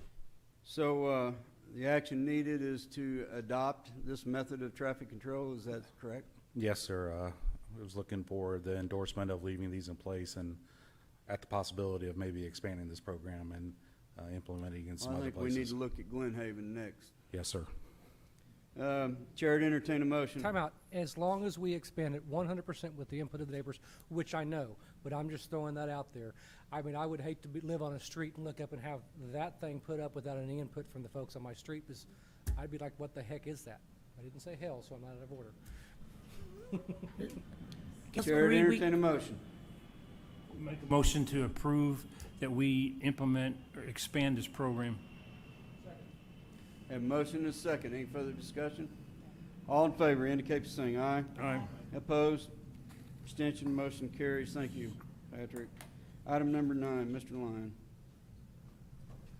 TS 446, discussion, consideration, and adoption, including any possible amendment of accepting the updated traffic signal study and analysis for the intersection of Northeast 10th and Shady Brook Drive, approving the Traffic and Safety Commission's recommendation of denial for a signal installation. Patrick. Thank you, sir. If you recall, this item originally came before you earlier this calendar year. Staff was tasked with adding some more up-to-date traffic information to this to make sure that the study was up to the latest date that it could possibly be. That was added and conveyed to the consultant, and we also took speed measures along 10th Street to see the traffic and the flow through this area for your review. Patrick, do you have any recommendations? We talked about maybe flashing yellow lights coming down that hill. It's something we can certainly look at to try. The speed readings from this don't show a lot of excessive speed right now going down 10th Street. But we can certainly try to implement something on the sides of the road to maybe catch people's attention and slow them down. Can I ask the chief to come up and address some of the stuff? I think he's got a more succinct reason as to why a stoplight's probably not there with the way the hill runs, and a little bit more fleshed out version of what that blinking light might accomplish. Well, Patrick, he spoke with me about, and my motor officers, where I have 4 of them, are also the fatality accident investigators, do all the major wrecks and crashes all over the city, and have done so for several years. And Sergeant John Shuck came to one of the meetings and spoke with them, looked at everything, and in his opinion, that the flashing light that Mr. Lyon speaks about would help. When you see something flashing, it's just like we was talking about these things in the road. People's eyes are going to catch that. It's going to make you slow down because you're not sure, especially yellow. Well, you couldn't put in a stop light because if it was backed up and someone comes over that hill or whatever and they're backed up and they're speeding, you could have, it would be worse than better. But the flashing light, he believes would also help continue to keep the speed limit down. It was people coming in there because it just makes people slow down. And we can put one on both sides of the street. Yes, sir. Yes, sir. Put one in front of your house. I know that there are plenty of folks that are for. I'm sorry. I know that there are plenty of folks that are for this and plenty of folks that are against this. One of the things that we try, let me say I'll let everybody else speak for themselves, is to defer to our staff because they know way more than the rest of us. And when the police departments and investigators and experts are saying a stoplight would cause more problems because of the hill than it would solve, is reason enough to deny it. But the fact that they then offered what they think is a good solution is what I call good policing and good city working together, is to come up with another solution.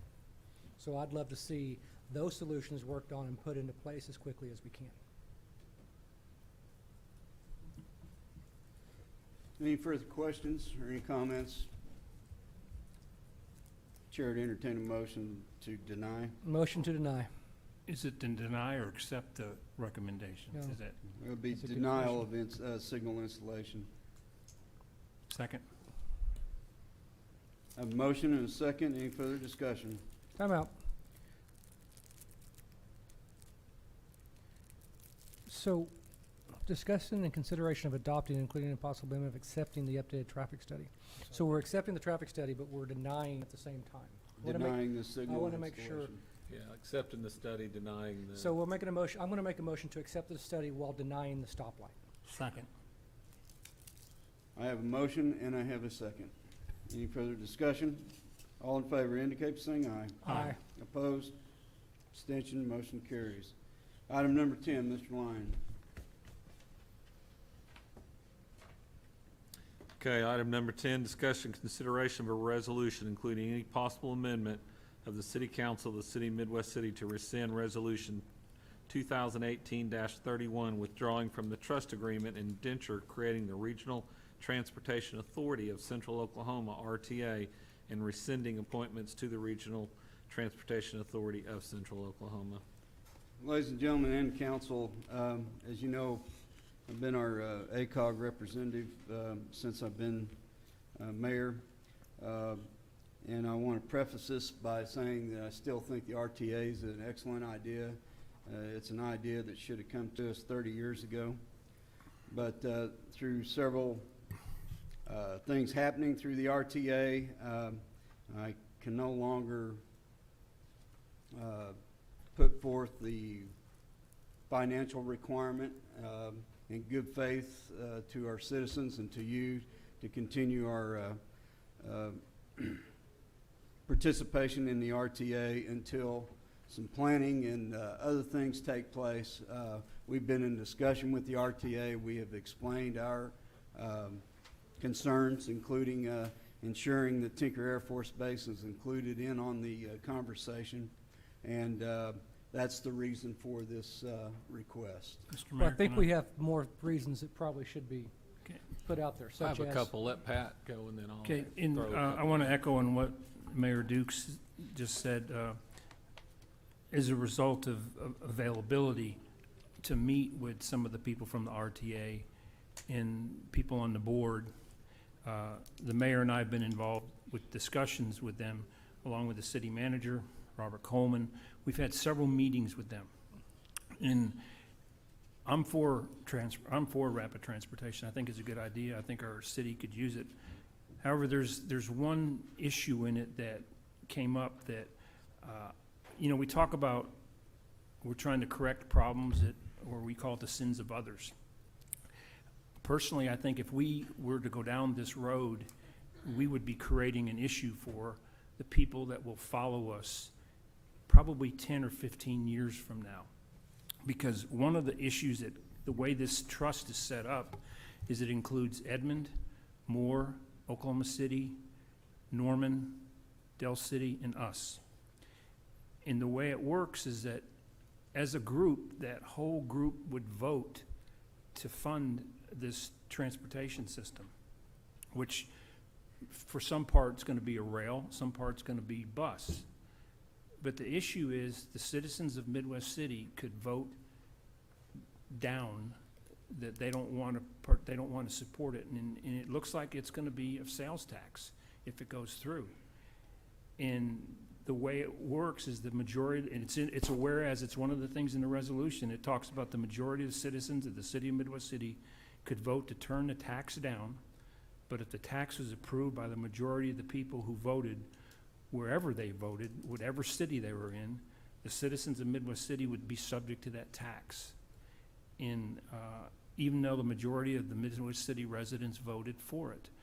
And I don't think that we need to do that to ourselves, because we're residents of Midwest City too, and we live off of sales tax. And with everything that's coming up, you know, the jails, the future of the jail is unknown. They're not sure how they're going to fund that. I don't think that we should pass this on to our citizens, the possibility of having to pay that sales tax. Now, like the mayor said, there are other avenues. Right now, Southeast 29th Street is one of our big places, the shopping. Sooner in 15th Street is another with the restaurants. 10 years from now, we don't know what our economic part of the city is going to be, where we need to push people to. It's a whole lot easier to push them there with wheels on the road by the bus service, the mass trans, fast track buses, than it is by a rail that just goes one place. So I originally was for this. I thought it was a good idea, but when you get down into the weeds and you realize what is in the weeds, I don't think it's good for the citizens. So as much as I hate to, I support the mayor, and I don't think right now is a good time for the city of Midwest City. Eventually, if we needed to, we could get back in, but right now is not the time for us to do it. And that's the main issue, ladies and gentlemen, is the fact that by pulling out now, we can sit back and watch and see what they do.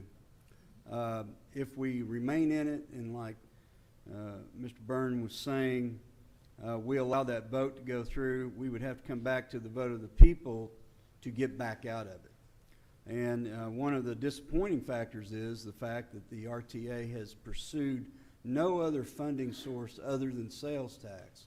And it's in the trust indenture that trust indenture that it could go from anywhere from 1% to 4%. And this is going to be a multi-county vote. This is going to be Cleveland County and Oklahoma County. So once again, the population centers of these two counties are going to come together and pass this, and then we're going to be subject to the tax. Well, we would be at 14% if in fact they went through the maximum tax, and they have failed.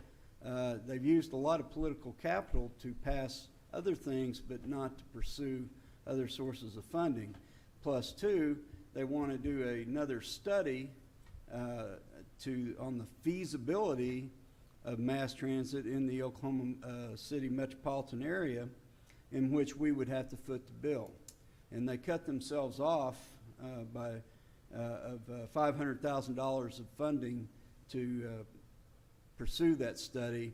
So, and then we ended up getting the bill for initially $113,000, and then they reduced it to $74,000, but still yet, that's a project in the city of Midwest City. So that's one of the reasons I'm asking us to rescind it, and we sit back and watch. We continue to be in active negotiations with them and see just exactly where they go with this.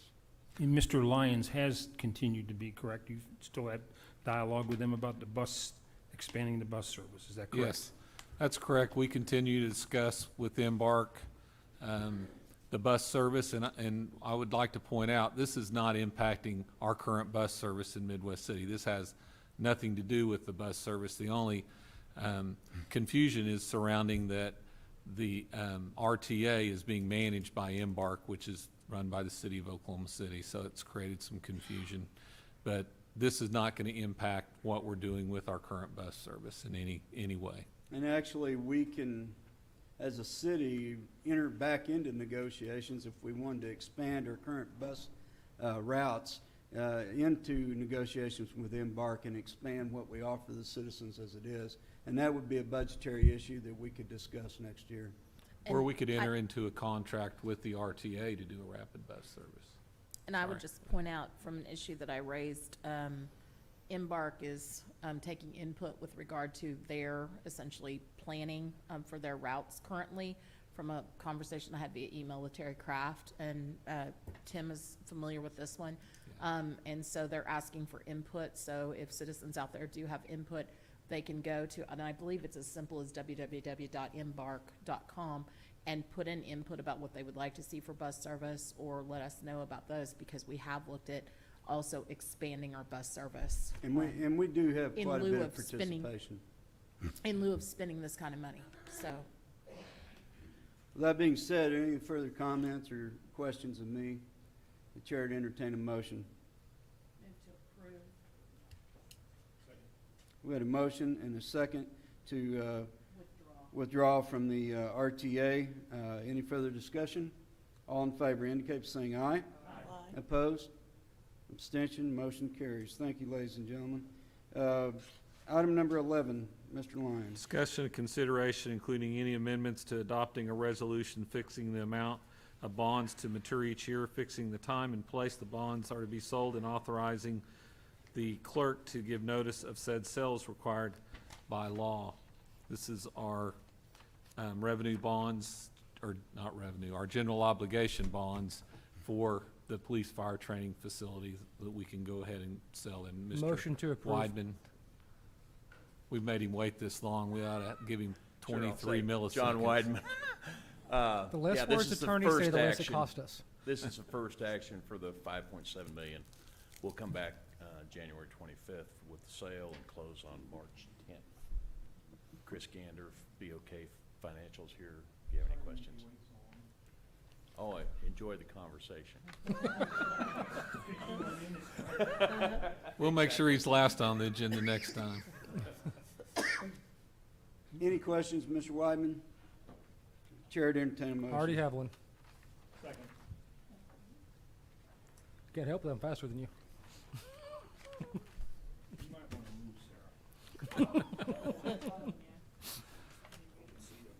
I'm not Have a worried. motion and a second. All in favor indicate by saying aye. Aye. Opposed? Abstention? Motion carries. Could I revise my statement from the last agenda item just really quickly? I double-checked, and that website, for any citizens that are interested, is www.okcmoves.org instead of www.embark. Is Josh Ryan still here? Sorry about that. Yeah. Josh, could you make sure that gets out on our website? Thank you. Item number 12, Mr. Lyon. Okay. Discussion and consideration for adoption, including any possible amendment of a resolution declaring the intent of the City Council of the City of Midwest City, Oklahoma, to consider the designation of a portion of the city as statutory reinvestment area, and to consider creation of a related tax increment district pursuant to Oklahoma law, creating the Midwest City Local Development Act Review Committee, determining membership of the review committee, designating the manner and term of the appointment of the committee members, providing for meetings of the review committee, establishing officers, determining voting rights and quorum, directing the review committee to consider proposed project plans and make any findings and recommendations required by law, directing the Midwest City Planning Commission to consider the proposed project plans and make any recommendations required by law, and containing other provisions related thereto. Mr. Coleman. Honorable Mayor, Council, you may remember we have a commitment of about $1.8 million plus or minus to Global Turbine Services on a contract that we signed a few months back for most of the Soldier Creek Industrial Park, in fact, the entire infield.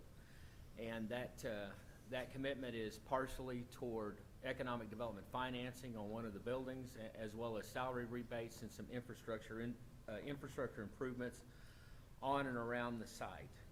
We also have a very promising prospect considering 2 sites on the north side of town, including Lot 4 in the Soldier Creek Industrial Park and other land on Northeast 36th Street. If this lead comes to fruition, we will be looking at the installation of a rail switch and a rail spur and possibly even extending our water main system to serve this development. We suspect that the cost on that would be no less than $500,000 and no more probably than 1.5. If we create a tax increment finance district, we will have a chance to recover some of our funds that are spent on this infrastructure.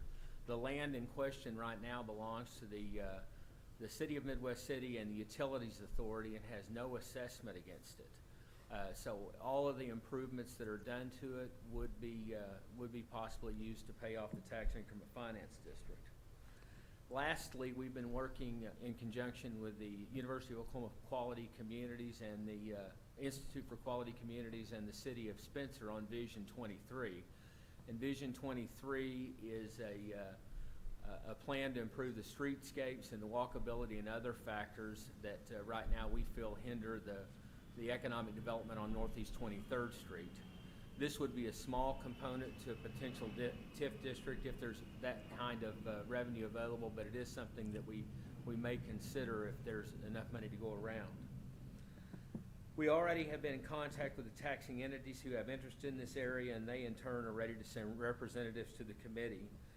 These entities include the Crutcho Public Schools, Metro Technology Center, Metropolitan Library Commission, Oklahoma City Public Schools, Oklahoma City County Health Department, Oklahoma County, and Rose State College. To meet the statutes, a council member must be appointed to the committee to serve as its chairman, and we also must appoint a planning commissioner, which we did on the consent agenda. We expect, if this resolution is passed tonight, to start having meetings sometime in January with a project plan coming to council sometime in perhaps March or April.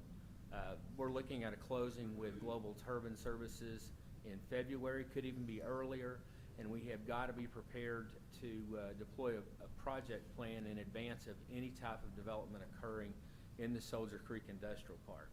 You may remember a similar resolution was passed, I believe, in January 2017, prior to the start of the Sooner Rose Increment District, and this is a completely different type of development, but similar in the application of the state statutes. I'll entertain any questions that you may have. So we're gonna take one vote on here to approve or disapprove, and if we approve on this, the next one, off the council, we appoint finance. Appoint one council member as chairman of the Local Development Act Review Committee. Okay. Yes, sir. That'll be the next agenda item. I was just making sure, I'd read them both, I was making sure that we just make 2 separate motions, so. I have a question/request. I understand the composition of the committee as you've discussed it and overviewed it, Robert, as is reflected in the materials. However, it would be my request that we add to the composition of the community, or excuse me, of the committee, to include a couple of citizens of Midwest City, in addition to those that are from the represented TIF entities, and then the representative from the Planning Commission and the representative from council. And I would ask that just so that we have citizen input in Well, this. the Local Development Act requires that the chairman be forwarded a list of 7 potential citizen resident nominees, and from that list of 7, the Local Development Act Review Committee, which includes all the taxing entities at that point, which I think there's 8 or 9 of them, would get to choose 3 Midwest City citizens Okay. to serve on that committee. I apologize. I read the front sheet for this and some time ago, and I knew it referenced in there the appointment of someone from the Planning Commission, someone from council, and then from the TIF entities, basically. But I did not recall that element, and so that was something I wanted to see happen. In the Sooner Rose increment district, we had to actually find somebody that was a citizen of Midwest City that also owned a retail store. Since this tax increment finance district would have no retail component to it per se, then all we need to do is find 7 citizens, 3 of which would be chosen for the board. Okay, thank you. Committee, I should say. Thank You're you for that welcome. clarification. And with that, I would move to approve if nobody has any further discussion on this item. I have a motion. Do I need to get a second? Second. I have a motion and a second. All in favor indicate by saying aye. Aye. Opposed? Abstention? Motion carries. Item 13, Mr. Lyon. Appointment of a city council member to serve as chairman of the Local Development Review Committee. Ladies and gentlemen, I want to recommend that Mr. Byrne be appointed chair. He chaired the last TIF council. Mr. Second. Byrne, do you want it? That's an emphatic yes, folks.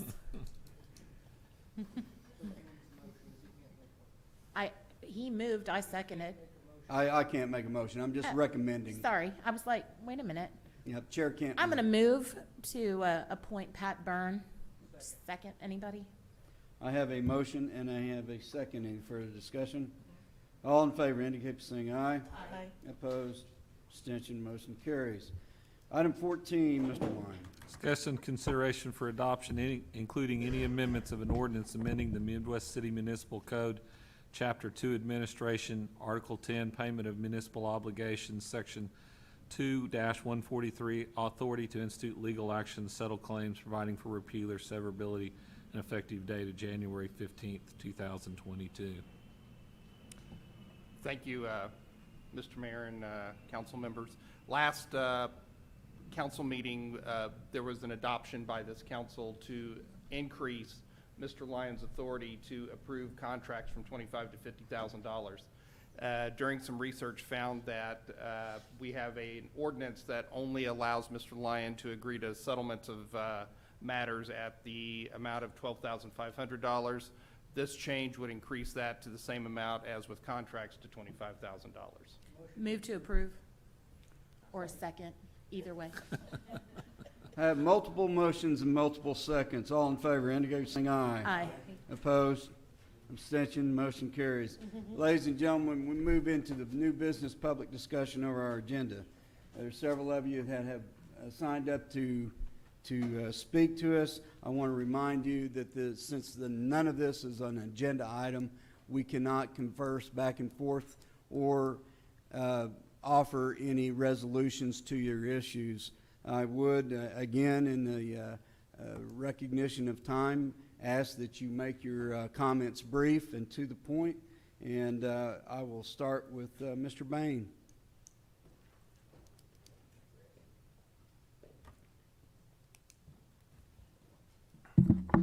Hello, my name is Joel Bain, 12309 Elizabeth Drive.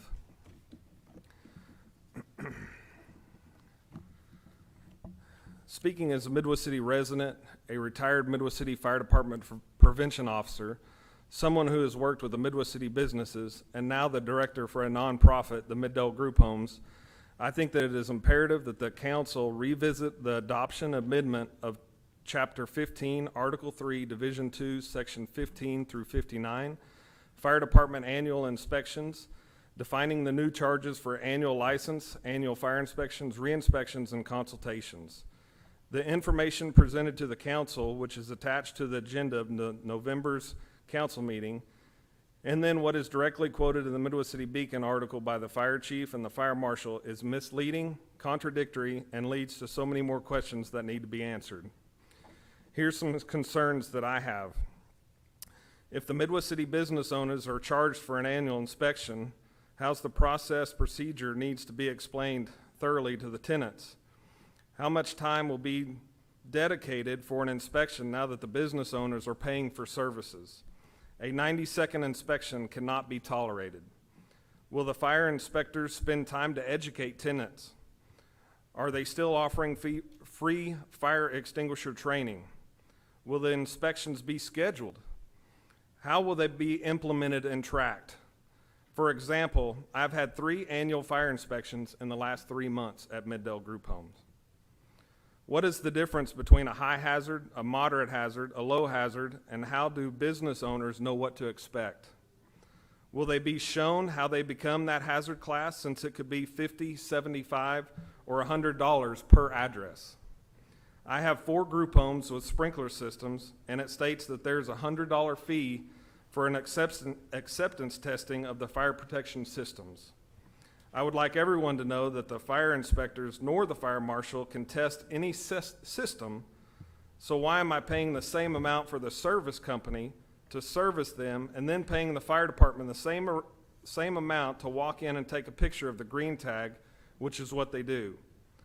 So with these new fees, Middale Group Home is looking at $800 or $900 for them to walk in and take a few pictures and do an inspection. I want to take Boulevard Marketplace that's on Reno and Douglas. That building has 18 tenant spaces with different addresses. They all have sprinkler systems, and so the property management firm could see a $3,600 bill. They are not going to pay that without an explanation.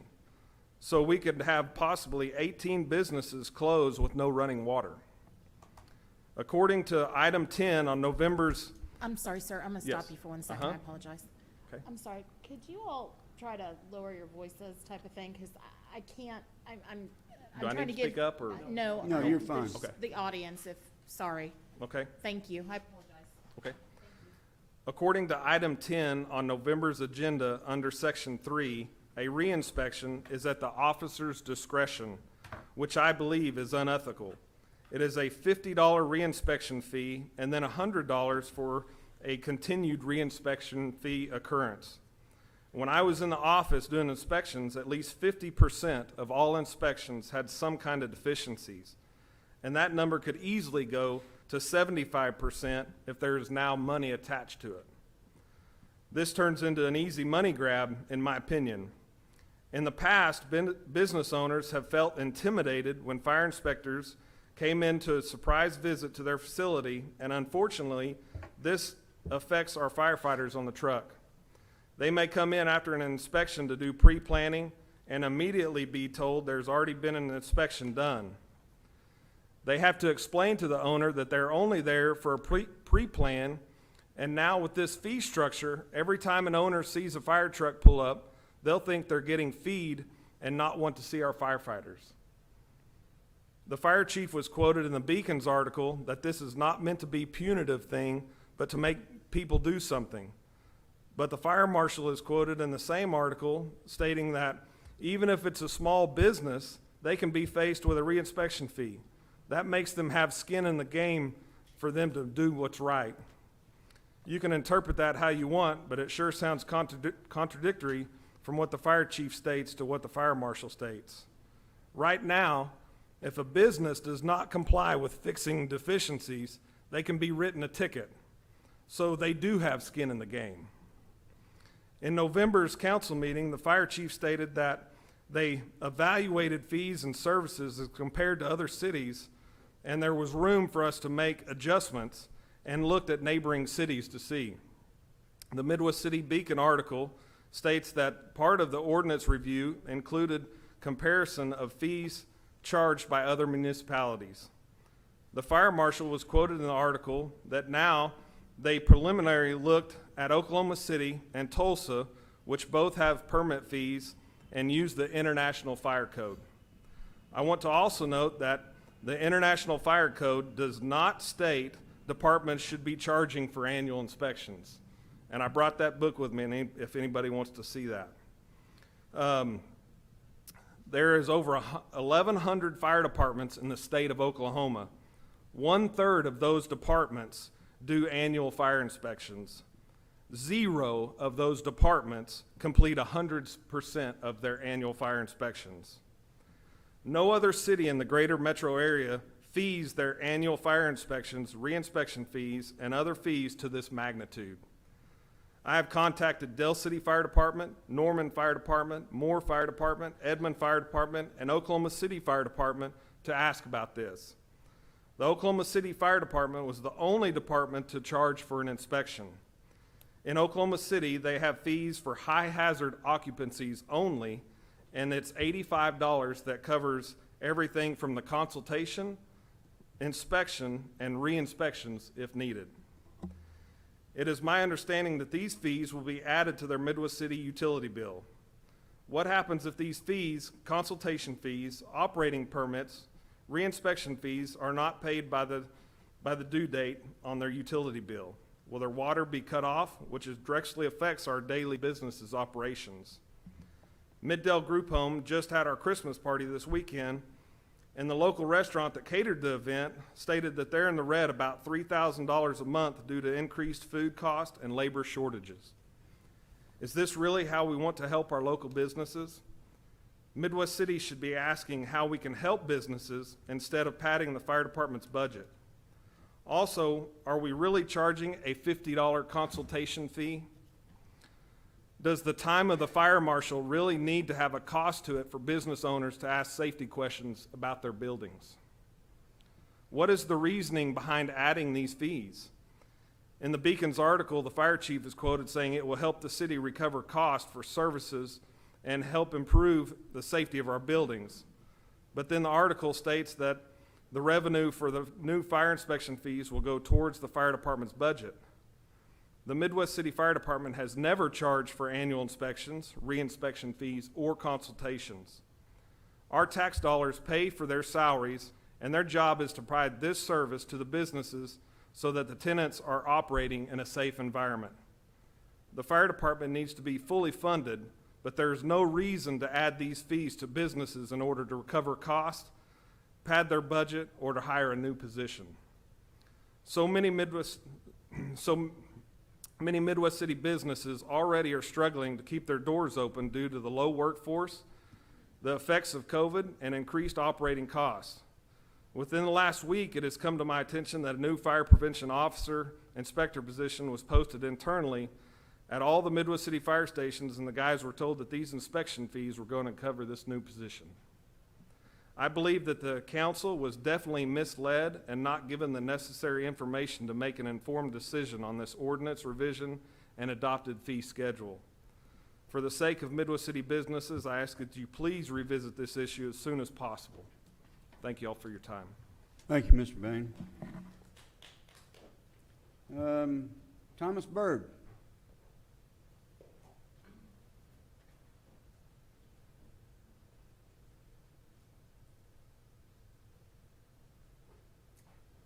Hello, I'm Thomas Byrd, 11155 Larkin Lane.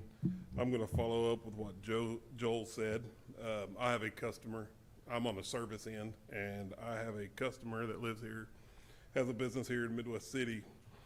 Her annual cost of inspections through us is $2,500. How much? $2,500. With the new program that Midwest City is doing, we are now adding $2,100 for her first inspections. For the fire sprinkler, the fire alarm, y'all can now charge for FDCs, for fire hydrants, and for the gates. After that, if we find anything wrong, we will have to make the repairs. Then y'all will have to come back out and do a re-inspect fee for another $1,450. So her payment goes from $2,500 in the past to now $6,050. That's just one example. If all they're doing is coming and doing their inspections and taking pictures, why can the customers not take the pictures themselves and send them in? Why are they doing inspections on things they're not qualified to do? They are not licensed. They're not qualified. Another thing is permitting. Your only officer that does the permitting is required to do these inspections. Meanwhile, I'll have an inspection out from 11/1 of this year for moving 7 sprinkler heads. Still don't have my permit. Thank you. Thank you, Mr. Byrd. Ms. Hussain.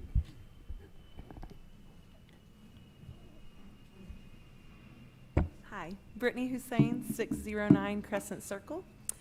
I am also coming with concerns as a business owner here in Midwest City with the new fees that have been approved by the council. As a business owner, we were not aware that this was something that was being proposed to, bless you, to our city, to our businesses.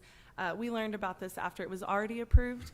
And something that we were surprised at was learning that we would now be charged fees for something that our taxes already should cover, and something that has historically not been a part of our budget.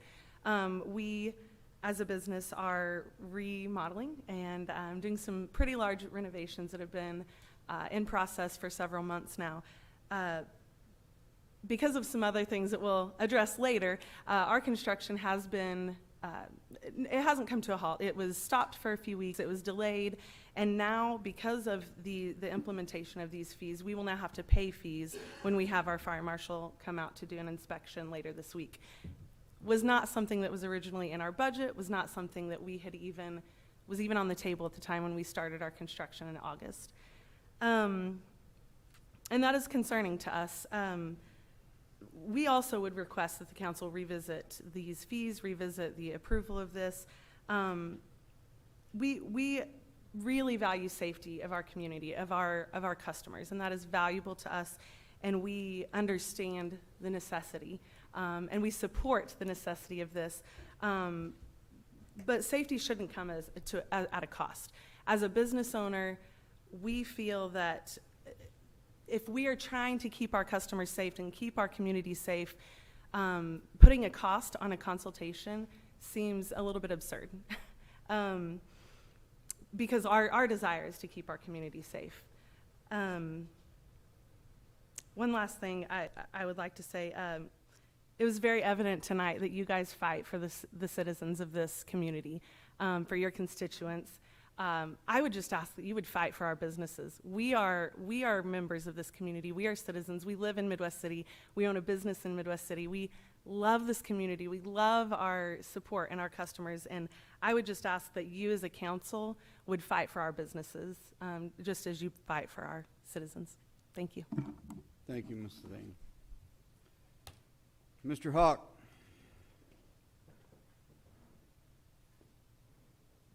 Thank you. Fred Hawk, 1302 South Caldwell. I too will ask you that to whatever motion, however you can do this, but at some point you need to pull that, readdress it, takes your attorney what. But the issue is funding the fire department. That's why that's been brought up.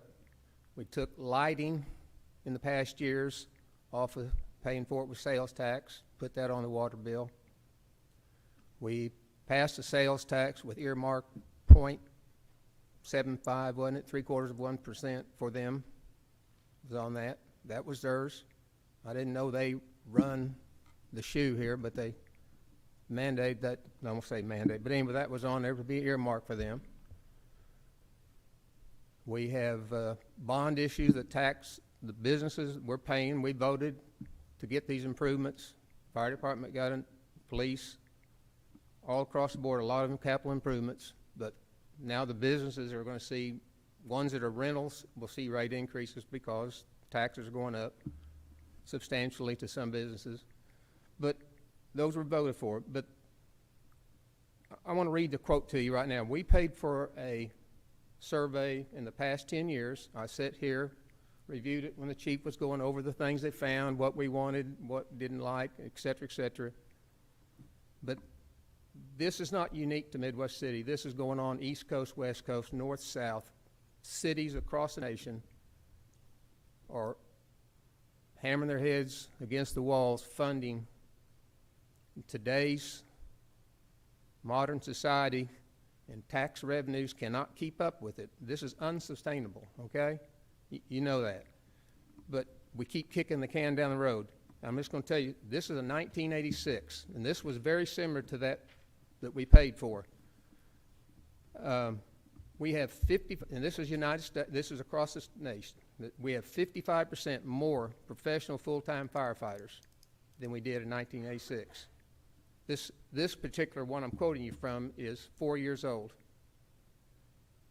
The number of home fires have fallen 54%. We've addressed that in the past. The chiefs address these things. We don't get the cost of that. We're running medical calls. We're no different than all the others. 80% plus their calls are medical services. What I'm telling you, what I want to address to you, the little different twist is that we need to quit kicking that can down the road. We need to address this now. The budget, the overall, other cities across twice our size, I might add, the closest one's 120,000 in Texas. They're already doing, this is going on across the country. Others have hit this thing and they're addressed it. They're doing cross-training. They won't want to, some people don't want to hear these things. They're doing cross-training within their utility departments. People are being trained. They're going to a combination of a volunteer fire department, combination cross-training within their own city with people trained. Of course, these volunteers want a position come up. They want their name in the hat. But they're doing these things. We're doing what business owners do. Business owners wear a lot of hats, and this little thing is, this tax increase thing is, again, it's something that the sales tax is something that all in the past has been done. It's a courtesy thing. It's not a big deal. And the guys in the past, a lot of times it was maybe the truck and the four guys, and a couple of them run out and check a few fire extinguishers, a couple of them check the fire hydrant, they do a walk through, Mr. Hawk, how you doing? Yeah, that. Maybe said, we'd like to see you make a change to do this and that. That's great. I'm small, very small, 800, there's not a lot they're going to find. An extension cord, something like, say, hey, you need to take care of that. But they walk on these business, but it just smacks. It's just not right. You guys need to make some changes. Mr. Hawk, I don't want to cut you off. No. But in the sake of time, we Yeah. get it. And And thanks for being here, obviously, and reaching out. Your opinion's always valued on this horseshoe. And with that being said, thank you for being here. all I right, we appreciate just need it. to address it, okay? Thank you. Thank you, ladies and gentlemen, for being here and talking about that. We move out of the new business public discussion. There's 3 items for further information on your agenda if you want to look at those. We do have 2 executive sessions attached to this agenda. Mr. Lyon. Number 1, discussion and consideration of entering into an executive session is allowed under Title 25, Section 307B4 to discuss confidential communications between a public body and its attorney concerning a pending investigation, claim, or action if the public body, with the advice of its attorney, determines that disclosure will seriously impair the ability of the public body to process the claim or conduct a pending investigation, litigation, or proceeding in the public interest, and 2, authorizing the city manager to take action as appropriate based on discussion. And go ahead with number 2. Number please. 2, discussion, consideration, 1, entering into executive session is allowed under 25 OS Section 307B3, discuss purchase or appraisal of real property, and 2, an open session authorizing city manager to take action as appropriate based on the discussion in executive session. Move to recess from city council agenda and move to the hospital authority agenda. I have a motion and a second to recess the council agenda and move to the municipal authority. All in favor indicate by saying aye. Aye. Opposed? Abstention? Motion carries. I now call to order the Midwest City Municipal Authority. We have a consent agenda. These items are placed on consent agenda so the authority by unanimous consent can approve routine agenda items by one motion. If any trustee requests to discuss an item, or it will be removed and heard in regular order. If the consent agenda is not approved unanimously and no item is requested for discussion, each item will be heard in regular order. The chair to entertain a motion to approve. Motion to approve. Second. I have a motion and a second. Any further discussion? All in favor indicate by saying aye. Aye. Opposed? Abstention, motion carries. We now move into new business public discussion for the municipal authorities. Does anyone have anything to bring before the authority? Hearing or seeing none, we are hereby adjourned, and I call to order the Midwest City Hospital Authority. We have 2 discussion items. Mr. Lyon. Discussion and consideration for adoption, including any possible amendment of the November 9th, 2021 regular meeting minutes. Move to approve. Have a motion and a second. All in favor indicate by saying aye. Aye. Opposed? Abstention, motion carries. Item number 2. No action needed. No action needed on item number 2. We move into new business public discussion. Does anyone have anything to bring before the authority? Hearing or seeing none, we do have an executive session attached to this agenda. Mr. Lyon. Discussion and consideration of one, entering into executive session is allowed under Title 25, Section 307B4. Discuss confidential communications between a public body and its attorney concerning a pending investigation, claim, or action if the public body, with the advice of its attorney, determines the disclosure will seriously impair the ability of the public body to process the claim or conduct a pending investigation, litigation, or proceeding in the public interest, and to authorize the city manager to take action as appropriate based on discussion. Move to recess from the Hospital Authority agenda and move into the Special Economic Development Authority agenda. I have a motion and a second. All in favor indicate by saying aye. Aye. Opposed? Abstention? Motion carries. I call to order the Special Economic Development Authority. We have one discussion item. Mr. Lyon, Actually, we have three. or three, I'm sorry. Number one is discussion consideration for adoption, including any possible amendment of the November 9th, 2021 special meeting minutes. Move to approve. A motion and a second. Any discussion? All in favor indicate by saying aye. Aye. Opposed? Abstention? Motion carries. Item number two. Discussion, consideration, possible action to amend and/or approve legal services agreement with Riggs, Abney, Turpin, Orbison, and Lewis, PC, Oklahoma City, Oklahoma, for special counsel relative to the consideration and possible establishment of the North Side Improvement District. Chair to entertain a motion to approve. Second. A motion and a second. Any discussion?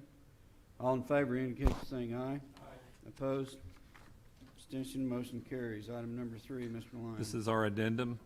Number three, discussion, consideration, possible action to amend and/or approve a resolution of the Midwest City Economic Development Authority approving that certain economic development assistance agreement by and between the Midwest City Economic Development Authority and Mathis, Oklahoma City, LLC, the Development Assistance Agreement, authorizing, directing the execution and delivery of Development Assistance Agreement and containing other provisions relating thereto. Mr. Coleman. Thank you. Honorable Chairman and trustees, our J.C. Penney was built in, the former J.C. Penney building was built in 2008. It's about 100,000 square feet. You may remember last year it closed, and they literally handed the keys to Collette Real Estate, who's the building owner. We have a vested interest in this property because we own the ground underneath this building, as well as a large percentage of the buildings that are in Town Center Plaza. The empty J.C. Penney's represents about 90% of the total vacancies in Town Center Plaza. Town Center Plaza was 100% full for the first time in its existence in February 2020, and we all know what happened after that. J.C. Penney's is in need of some repairs. It has had deferred maintenance. Buildings, the HVAC system is in need of a lot of work, and of course it needs a total remodel. Building is about 290 feet deep. It's close, I can't remember the exact dimension going across. Like I said, it's about 100,000 square feet. And in today's market, it is very difficult to market, to say the least. We talked about demising the space into 3 different compartments. Still tough because of the depth. And at one point, we had discussed possible demolition with Collette. Toward the latter part of the summer, we were approached by the Mathis family, who was interested in operating it as a retail furniture store. The only problem is the building needs about $6 million in renovations. They said if you'd be willing to help offset the cost of the renovations, we would be interested in leasing that building for 20 years from Collette Real Estate. And of course, we get income from the ground lease too. It looked like a no-brainer. They bring over 118,000 visits. They promised to bring over 118,000 visits to Town Center Plaza that wouldn't normally come there. I think we're all aware of the advertising budget for Mathis. We see them on the television. You see them in print ads. They would be a great corporate partner for the city of Midwest City.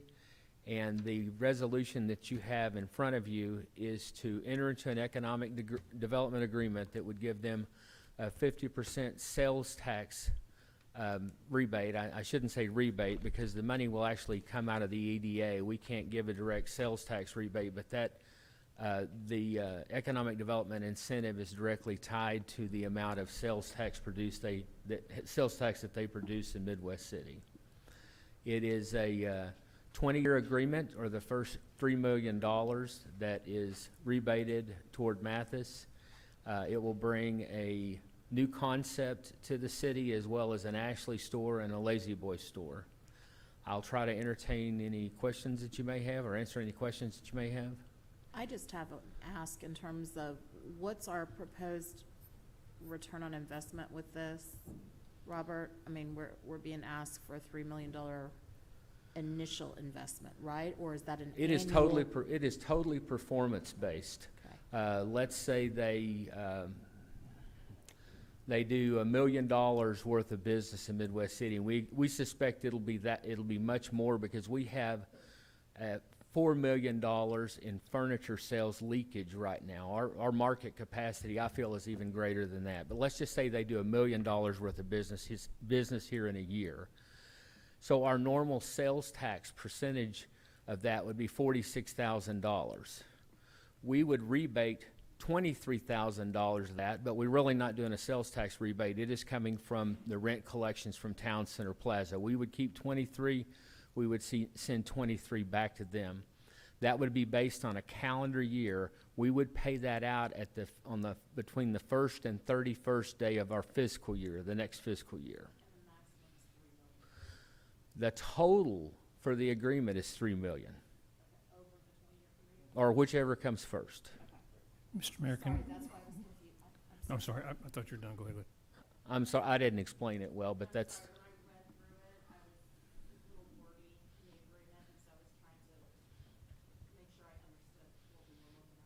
Have a ceiling of $3 million over the length of the agreement, or 20 years, whichever comes first. And there's one case that if they sell the property, or they sublease the property, that it would go away. Mr. Mayor, can I speak?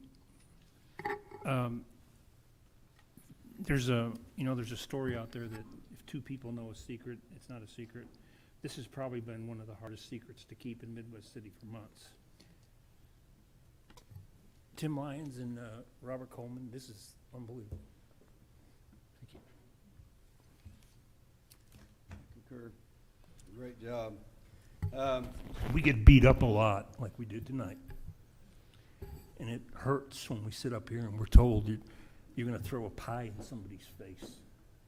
You know, that's ridiculous. None of us up here want that. And it's hard to sit up here and listen to that crap. But these two guys do more for the city. And it hurt tonight to sit in here and we're fighting for the citizens, and they're telling us, you're going to give them a Christmas present, or you're going to slap them in the face. You're going to throw a pie in their face. And we're sitting up here and we know what these two guys have done for the city.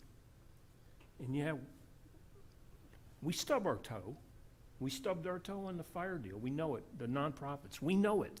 We can't tell you, but off the records, I'm sorry, I'm out of order. We know it. But this is a big deal. Thanks, Pat. Thank you.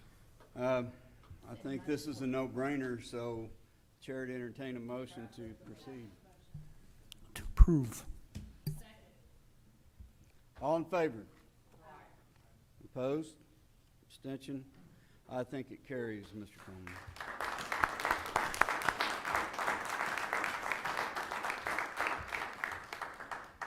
With that being said, Chair to entertain a motion to. Got one more executive session I gotta read. Sorry, I got emotional, but it was just hard. That's quite all right. We do have an executive session Thanks, attached to Pat. this Appreciate agenda, the Mr. Lyon. comments.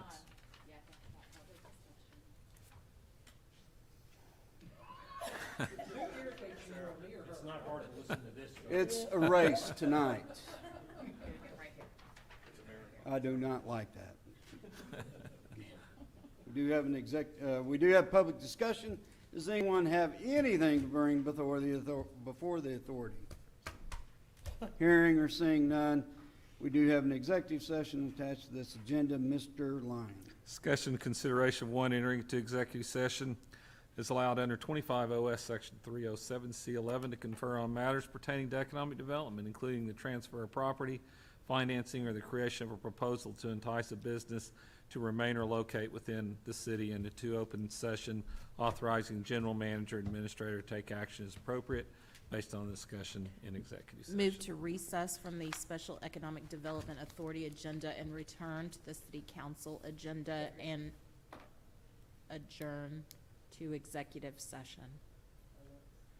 I've got a motion and I've got a second to return to the council agenda. All in favor indicate by saying aye. Aye. Opposed? Abstention? Motion carries. I call to order the council agenda, and I need a motion to go into Move to executive adjourn to session. executive session now. I have a motion and a second. All in favor indicate by saying aye. Aye. Opposed?